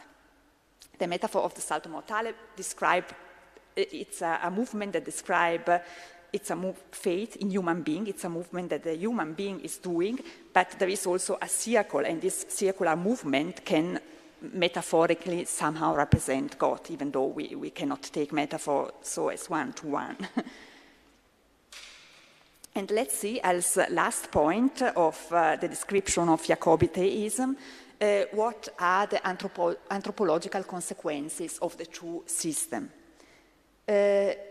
Jacobi is very scared because human beings in the system of Spinoza are not free. Jacobi says, in the system of Spinoza, it's like a human being would be a magnetic needle, or a compass needle, what is the name in English? A compass needle, would think that he moves northward because he wants to do like that. And so the freedom in the system of Spinoza is just an illusion. Human being thinks they are acting freely, but truly they are just following the laws of nature that they do not know, and so that's the reason of the illusion of freedom. And this point in Jacobi theism is a little bit difficult because at first Jacobi says that in his opinion human beings are totally free and they can act following their intention. They have a clear thought and then they act. But then there is also another conception of freedom and also of the divinity. Professor Nietzsche, in the talk before mine, was talking about a double idea of divinity in German idealism, and I think we can find that also in Jacobi. Because Jacobi claims that the human beings are not able, in a moral sense, to act freely. They try to reach a virtue, but they are blocked. In this sense, I think Jacobi is really Lutheran, because they have to reach somehow faith, and faith is like the knowledge of a presence of divine principles in the world, in order to be able to act freely. And so we see, or at least I can mention, that there are two ideas of the divinity. On the one side, we have this personal God, the creator of the world, transcendent, almighty, and so on. And on the other side, we have like an ethical principle or a historical principle present in the world, and human beings are able to know that and act in accord to this principle. And both ideas of the divinity are present. I come now to the most important point, maybe in the context of this conference. How does Jacobi justify his theistic stance? Here we have two quotes that are very important. So it say, whoever can accept this, and this is the system of Spinoza, I do not know how to refuse his opinion. But he who cannot accept it must become the antipode of Spinoza. Here, what I want to underline is that it is not arguing in a logical way against Spinoza, because he says the system of Spinoza is very coherent and consistent in itself, but it lacks something, as it were.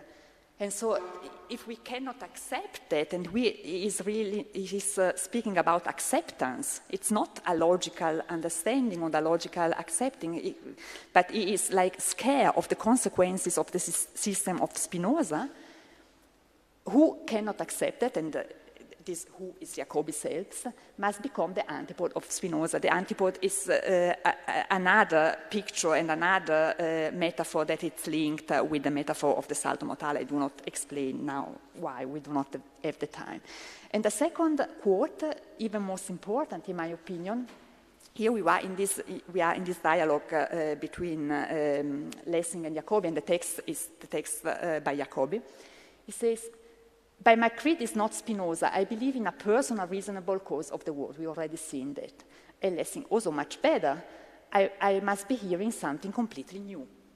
And Jacobi, don't look forward to it. I help myself out of it with a salto mortale.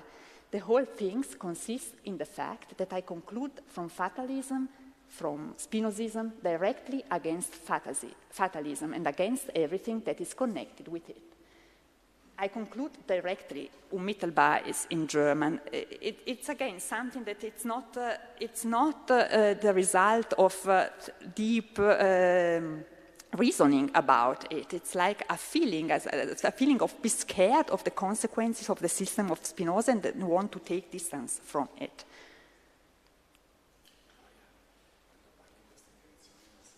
Ok, giro un pochino così? Molto vicino, ok.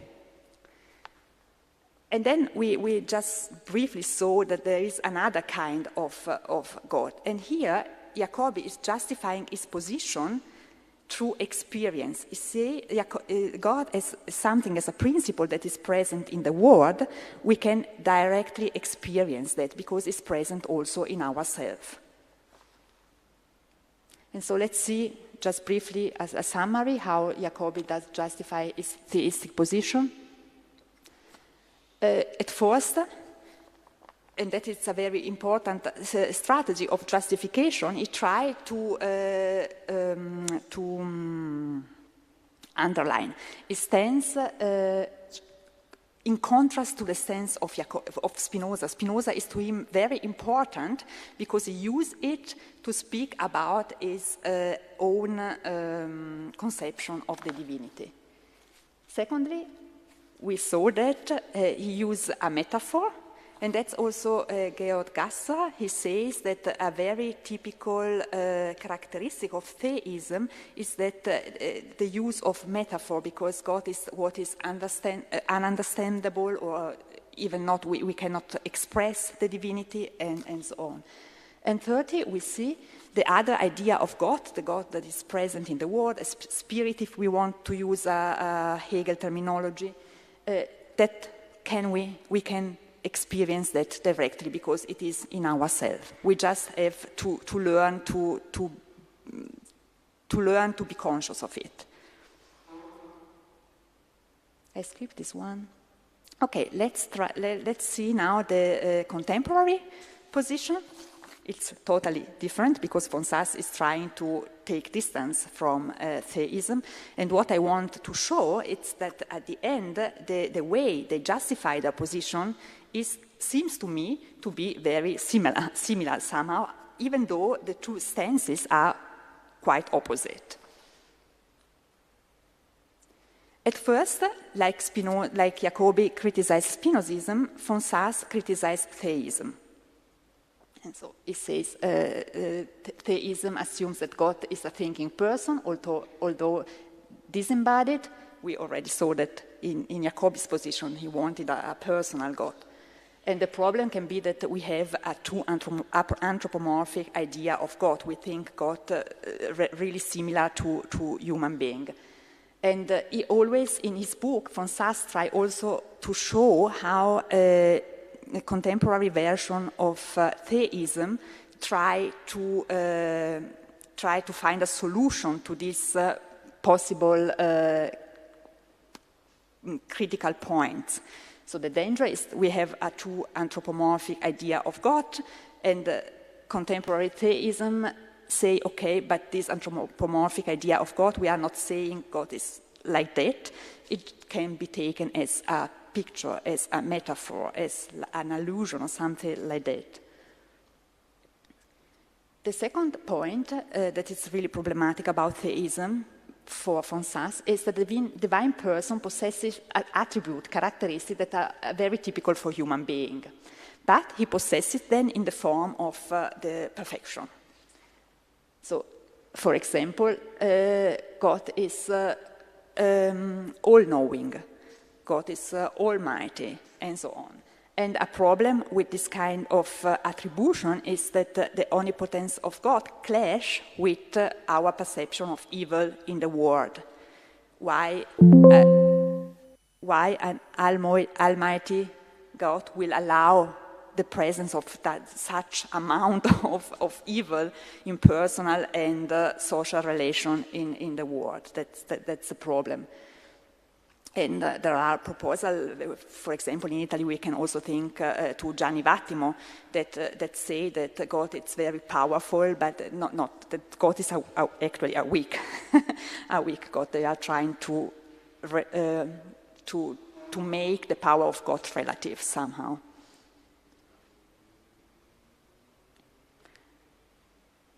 The third problem that von Sass sees in theism is that the divine person is autarkic, self-sufficient, absolutely free and not dependent on anyone. In this point of critique, it also goes with that God doesn't want to take relation with the world. It's a little bit an apathic God, if we want. And the problem is how can this God enter in a relationship with his creation?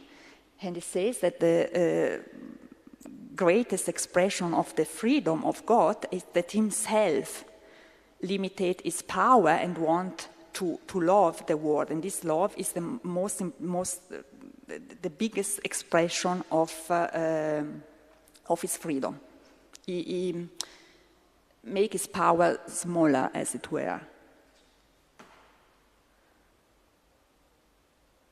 Another problem that we saw also by Jacobi is that the divinity is transcendent. And the contemporary form of theism are trying to say, yes, it's transcendent, but it's also present in the world.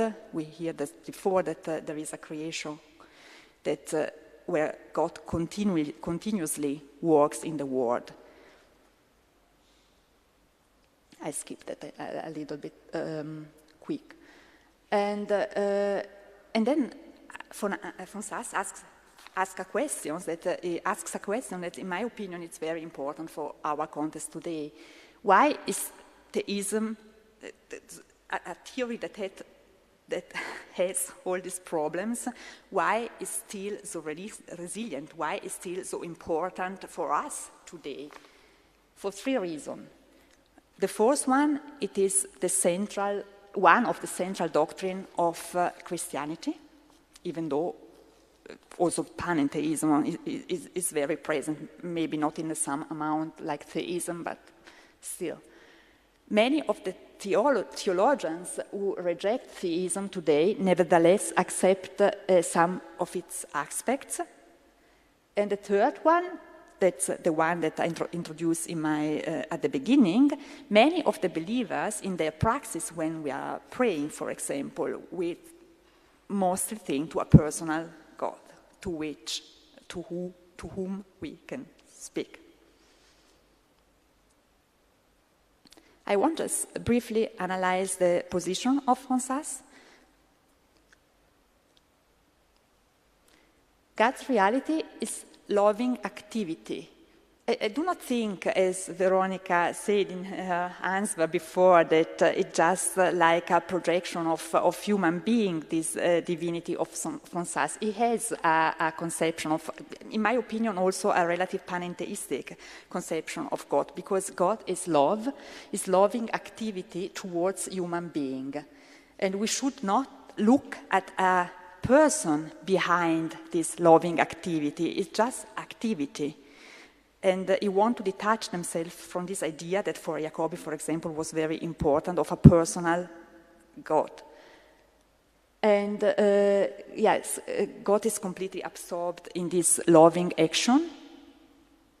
And God also needs, since God is love, and love always needs someone or something as object of the love, in this conception, Fonsas see out the human being as something necessary, so that the love, so God as love can express himself or itself, maybe better. And then there is also an implication for faith. We already saw that today in the talk of Veronica Hoffman. Faith is not, for human being, it's not a leap into transcendency, that lead also to a salto mortale, but it's not a leap, but it's just a way of living existence, like this, to be able to see new aspect, new religious aspect in our life, and that is also influences also very strongly our way of living. I quote, the believer does not believe in this or that, but lives her life in a certain way, which is permeated by faith. We do not believe in God, but live in God's reality. God is the reality of faith. End quote. And now I just want to see how Fonsas justify his position, and to see if we can find similarities or differences with the way Jacobi is justifying his own opposite position.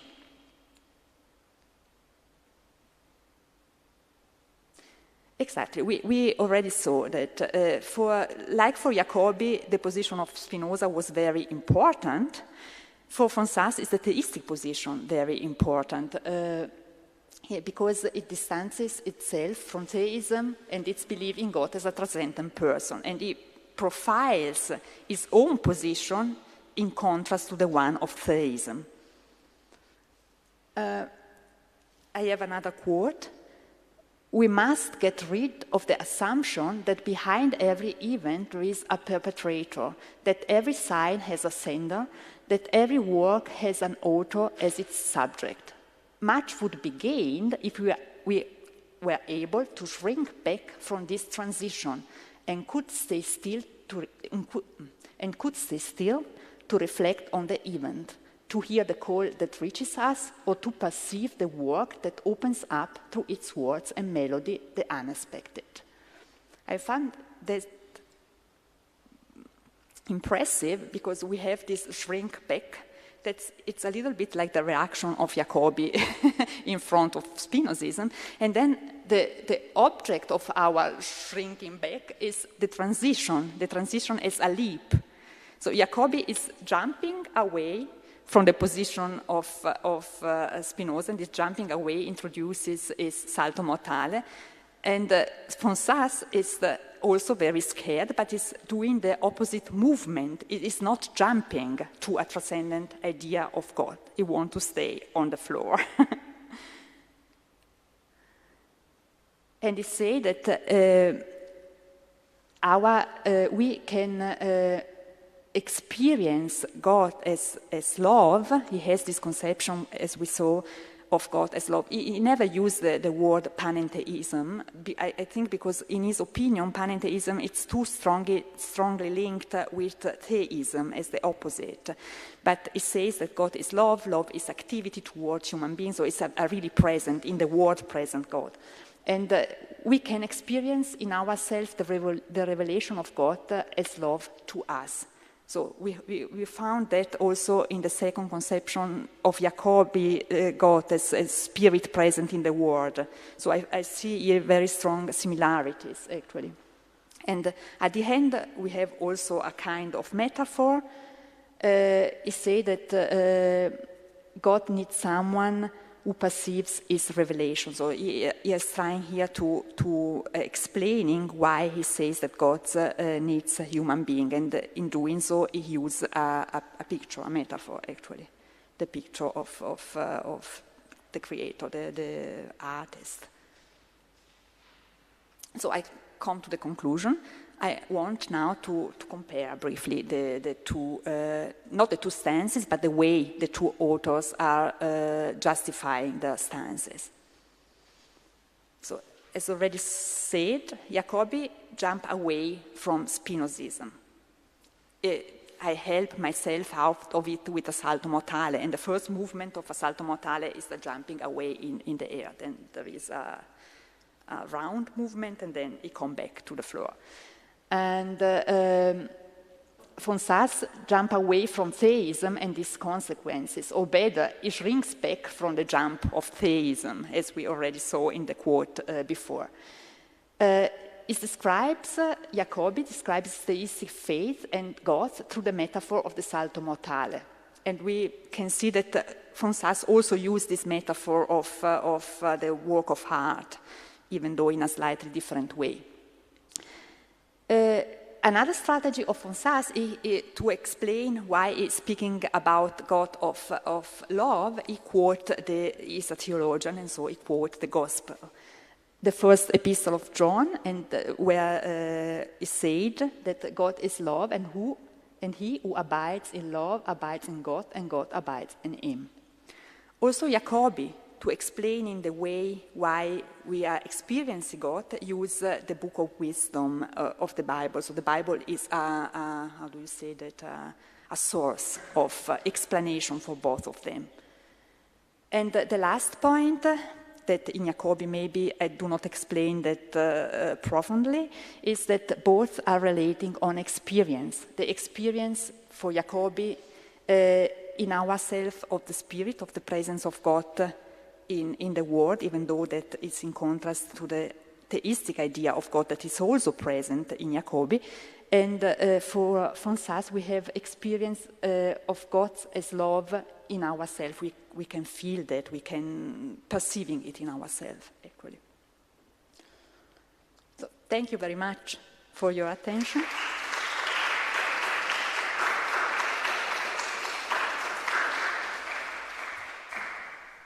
Thank you very much, Gloria, for your paper. I'm sorry that at the beginning of your paper we had some audio problems again for the online session. So at home they were not able to follow you, and therefore Bernhard Nietzsche left the meeting. He wrote an email that he's sorry because he didn't hear anything anymore, so he greets us. So please, the floor is open for questions. Eugenia, then Veronica. Thank you for your presentation. This might be a very naive question because I'm not really expert in this, but so why would God as love need, in a sense, an object like human beings or the world, which is so finite and, perishable and not enduring. I don't know why, yeah. Yeah, you are right. Maybe it was even a not proper way to expressing it. Let's take it from the other side, from the side of human being. So faith from us is the possibility or the capability, the possibility for human being to take part to this loving principle present in the world. Mm-hmm. And yes, it's the question. Maybe the principle would be present also if there will be no human being using that and taking part of it. You are right, actually, but it's the thesis of Fonsassi say that if we conceive love as God as love, it implies a kind of relation to human being. Okay. So in this case, if I get it right, God is not the creator of the world. No, not at all. He is trying to contrast the theistic position where God is really just in the world, and he tries really intensively to avoid every transcendency. Mm-hmm. Okay, thanks. Second, yes. Thank you so much. So I have a question about the comparison of the two strategies to justify their attitude. So one thing that struck me as someone who knows absolutely nothing about this is that instead of kind of having arguments, I mean, I'm sure they also have arguments for how the world is, for why God should be thought of in one way or another. But rather than focusing on the world, they seem to be focusing on themselves. Right, so on what? On themselves. Okay. Mm-hmm. Yeah. So you mentioned that they talk about the experience that we have of God, rather than talking about the kind of features or properties that God has independent of humans. But also, the metaphors that they're using, it's mostly focused on themselves. So they distance themselves from something, they jump away, they shrink back. And I was wondering, why do you think that's the case? And normally when you justify your position, you try to persuade people that the world is in a certain way, right? But here they seem to be focusing on, their own attitude to God and their own experience of God. So I find that really interesting. Yeah, it's also very interesting that they are trying to describe this experience through a bodily movement that make it more even human experience somehow. Fonsas say explicitly that he wants to detach himself. He wants to detach himself from every kind of metaphysics. So he's trying not to give a definition of God, even though if we look very good in his book, we can find this definition as God as love, but it's not so prominent in the book. And it is really his strategy just to go out from what human being can feel from this experience and try not to define God. So I pick out the definition, but I really have to look for it. It was not in the first chapter. Veronica, did you raise your hand before? Please, it's your turn. Thank you very much, Gloria. That was most illuminating.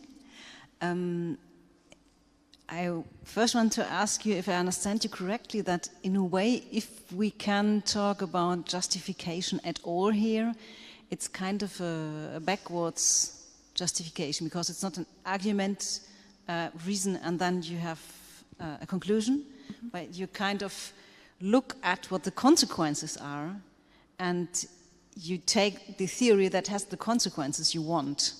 I want a certain kind of God, I want a certain kind of looking at me, at the world, and so I take a theory.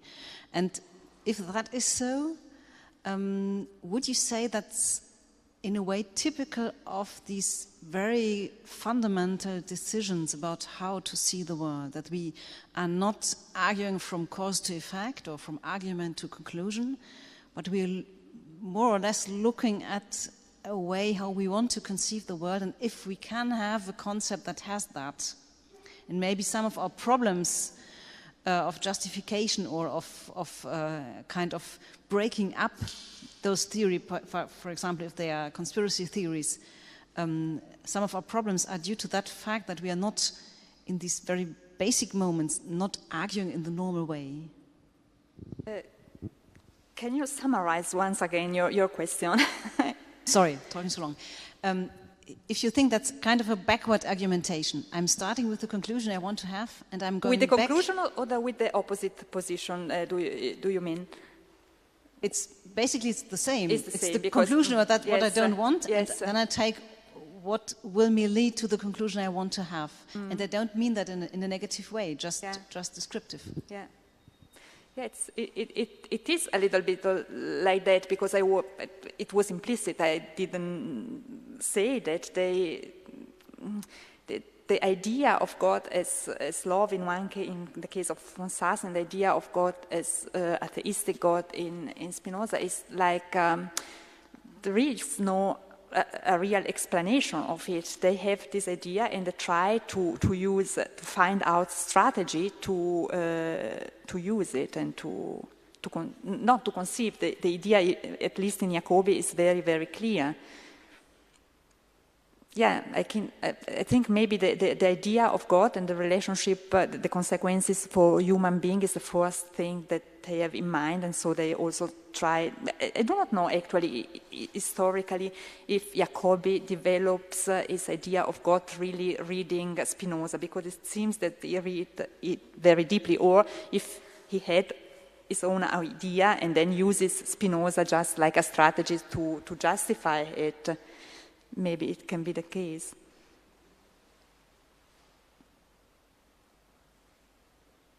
Gerhard? Thank you very much for this clear talk. I have two little questions. One is for you, the other one is, I think, for Fonsas, but maybe you can answer it. I try.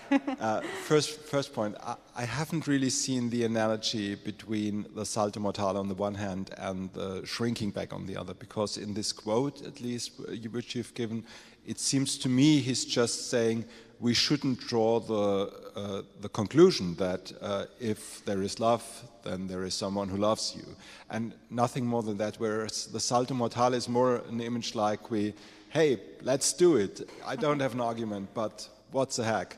I'm going for it. It seems to be a totally different thing in my opinion. Mm-hmm. So perhaps you could clarify why you think this formulation, shrinking back, carries so much weight. And the question for Fonsas is rather, okay, he thinks we should resist the step from there is love, so there is someone you loves me. But it seems to me like he's inviting me to say, yeah, imagine you're playing tennis, but you're not playing tennis with someone, you're just playing tennis. Imagine that. And I think, what?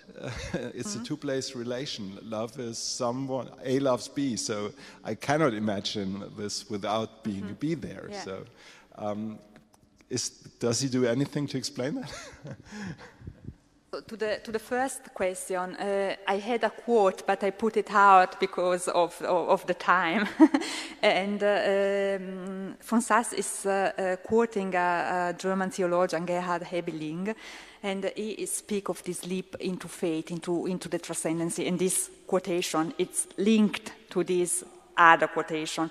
And when he is speaking of this transition, the word transition means the transition in the transcendency. And he is also quoting the leap very explicitly. Maybe you're right, that's a point. I should have let the quote in the slide, because it was very important to show the similarities. And the transition is here, is meant the transition in the transcendency, so it's a leap in the air. And the second one, I think it's also maybe related with the conception of faith in Fonsas. He says that there are objects like our conception. He is speaking about God as a creator, where maybe I see a little bit of a contradiction.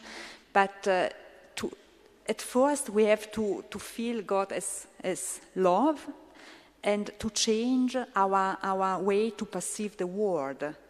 And it was this, like Veronica was saying, so a way to live life as well. And when we change that, we have some ideas of God, and there you have the idea of God as creator, as God as also as redemption, so a very human idea of God somehow. But at first you have to have this experience of God as a principle, as love, and it has to invest you. It's also not depending on the will of human being. And God as love is not, it's definitely not taught as a person.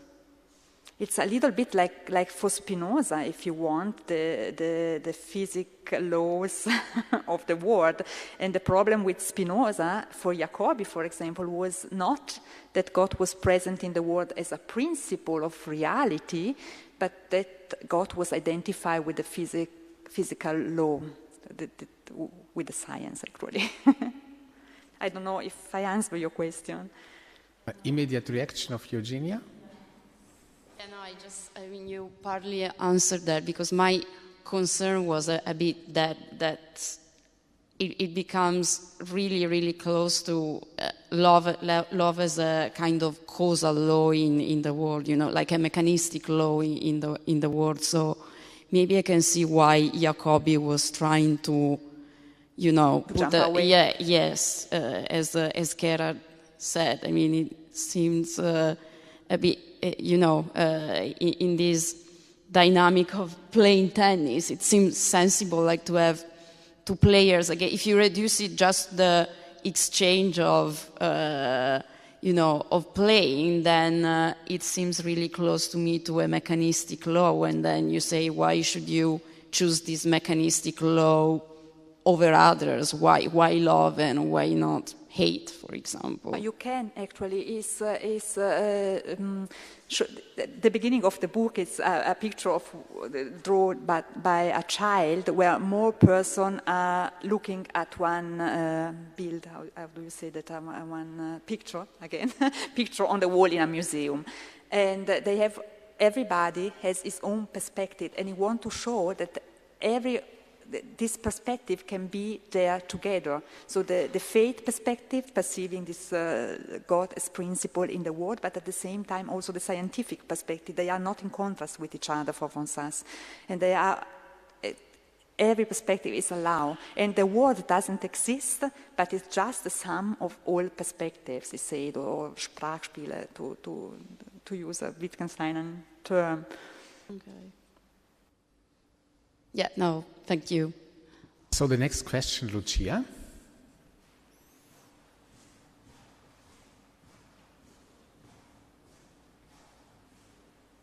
So thank you, Eva. I would like to focus on the metaphor of Jacobi, on this idea of the salto mortale, because it has remembered to me a form of negative theology that seems to be a tendency returning at present also in the debate. So there is this idea that we cannot completely know God, and that's like to say something very typical for human beings and in the human condition. But most of all, we cannot talk about him. And so this idea of a salto mortale, or jumping, like to say, in this represented and reported in this term, let me wonder if that is not the main, a very good representation of what a belief is.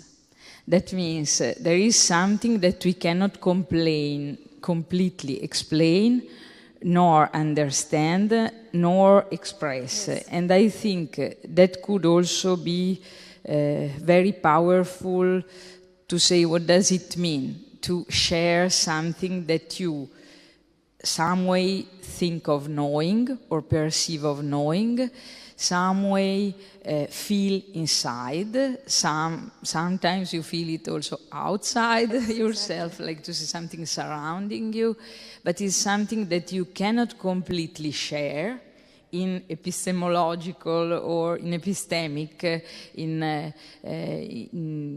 terms with the other people.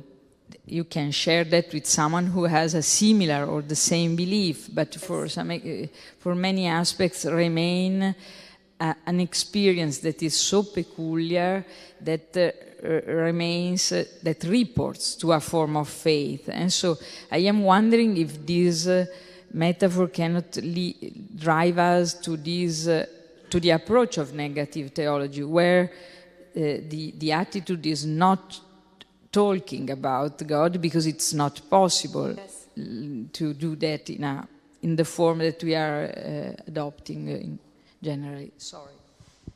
Yes, Kierkegaard said that you cannot do a salto mortale together with someone else. It's like a personal experience. And yes, it is indeed. It's a way I help myself out of the difficulties, says Jacobi, with a salto mortale. And with a salto mortale can be the jump, actually, but it can also be the metaphor. I help myself out of this difficulty with a metaphor because I do not have any better mean, as it were. Yes, I think it's very related with maybe the only difference that there is also this other conception of Jacobi of God as a principle in the world, and that's we are really able to experiencing it. It's a direct experience for Jacobi somehow, and so also to not to say it, but at least to express it in our moral act. There are two conceptions. The theistic God, the God that is far away, we cannot explain that. And so we use the metaphor. But at the end, through this relationship with the theistic God, we come to our relationship with another kind of divinity that is present in the world and also in ourselves that we can perceive and we can express through our ethical actions, actually.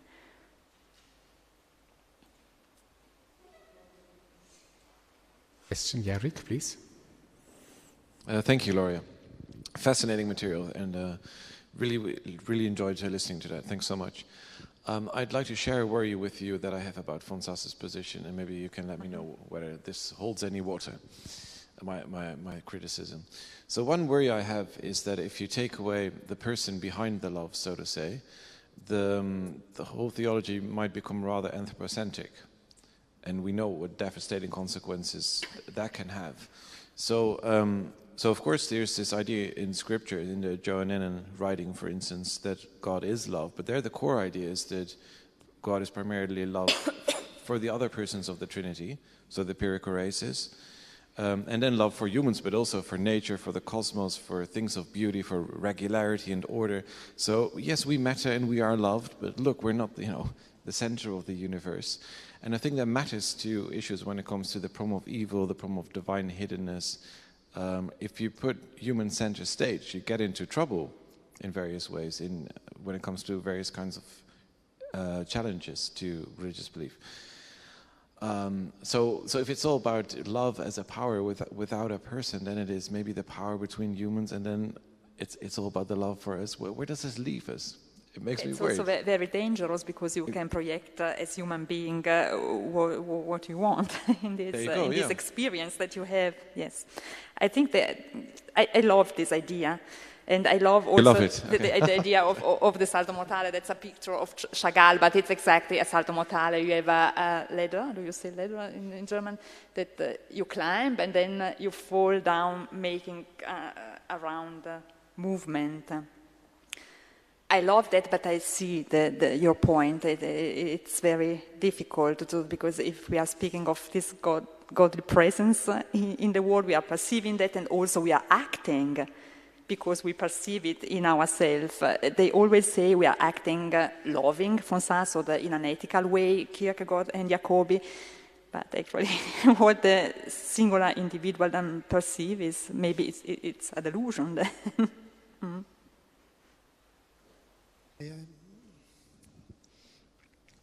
In the distinction between wishful thinking and willful thinking that Eugenia and I introduced, I think is well exemplified by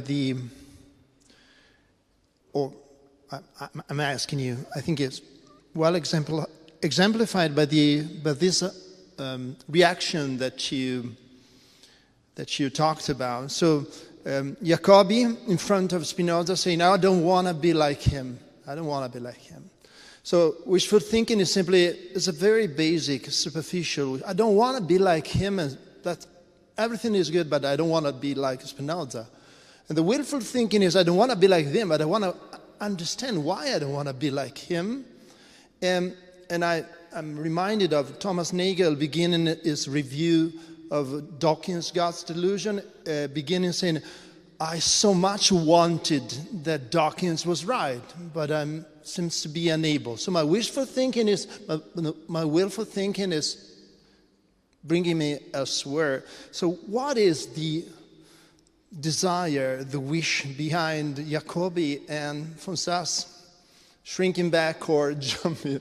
But because of course we experience a lot of things in our life. What's the core of the experience that drive us in a different direction in this? Maybe as Veronica said before, that maybe the reaction is just an output of our own position. And so I have a position, maybe not conscious. I see the consequences of Spinoza, I shrink back, and that's helped me to make what I already have taught conscious. Maybe something like that. Yeah. Because for Jacobi, for example, you see that in this Spinoza letter, he made, I think, 4 summary of the principle of the ethics of Spinoza. It's really boring at some point because it's also always the same.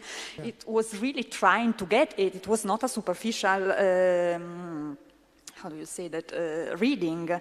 So it was really trying to, there is also a part where he's trying to develop a dialogue with Spinoza. Like Spinoza was there with him, and he tried to understand it, but I think the parting point is the opposite already. And then in this game of discussion, he always make his own position conscious to himself. But if I may, but what I sense there in the comparison between the two is a sort of very close, similar aspiration. So again, Spinoza is the idea, I wanted to be a better person. I want to transcend myself. And in Spinoza universe, I don't see a way out of being myself. And in Fonsas, it's the same in Fonsas. I want to be a better person, but if I have this God, this master outside, and the idea seems to be always the same. It's self-transcendence, the experience I want to be.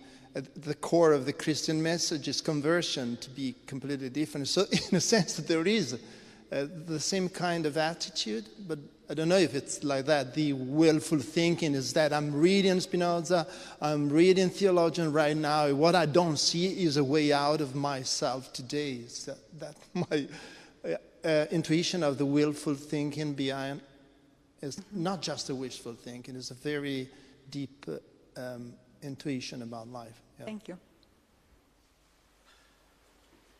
Last chance for a question, maybe for a last question. Otherwise, we are perfect in time. As a moral theologian, I do not dare now to summarize the fundamental theological and philosophical issues of this morning, but you did it already a little bit in your talk, Gloria. So I would like to thank once again all the speakers of this morning, Veronika Hoffmann, Gloria De Leva,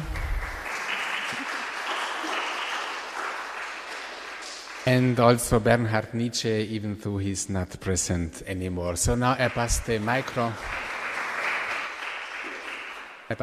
to Paolo for the final remarks. Well, thank you, everybody, thank you. We always put the words closing remarks, conclusion, at the end of the program of a conference, and this is the final conference, so the conclusion of a final conference. Of course, that would be too much. Of course, it's a good example of wishful thinking, and yes, I leave it like that. So there is no conclusion, but of course, we wanted to, in a sense, our hope. It's a good example. Well, of course, fearful thinking, hopeful thinking. are very close in these situations. Our hope and our fear, of course, when we started this project with this sort of philosophical slogan as a catchword, resilient belief is finding and discovering and testing the power, the explanatory power, the potentials of this notion. And I'm very glad that I have the impression that as we imagine, we had an insight and intuition, and that it's fruitful and can be it can be used, it can be further investigated. So yeah, that was the main expectation, and so I'm glad to be able to say that we got where we wanted to get. Yes, so there is also a sense of relief because everything went well, I think, and so the last thing to do for me is simply to express my gratitude to the speakers who contributed in such a collaborative spirit to our research. And of course, the gratitude, as I already said at the beginning of the conference, is obviously directed also to the concrete people who helped us to make this possible, to FPK, the staff of FPK, in our Center for Religious Studies here, of course the funding agency, Euregio Science Fund, and all the members of our group. You already know this. We are already seeing this event in the light of possible publication. So be prepared to this. I leave you with this resilient belief of mine that this is just the beginning. Yeah, so thank you very much for being in Trento. Thank you.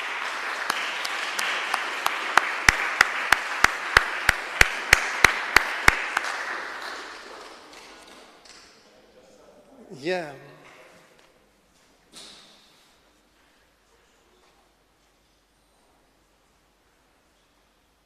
Thanks. Thanks. Since I'm the oldest guy in the room, I guess, the oldest participant at least, I take the opportunity to thank the organizers for this wonderful conference, Eugenia, of course, and Martin, Winfried, Paolo. Thank you very much in the name, I guess, of everyone who was here. That was a great conference, a great pleasure to be here. Thank you very much. Yeah.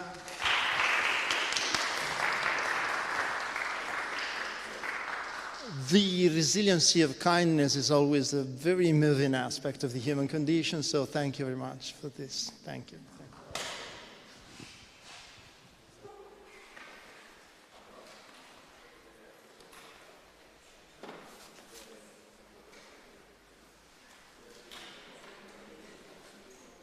Oh, and thank you to Roberto. Yeah, thank you, Roberto. Thank you very much for your help.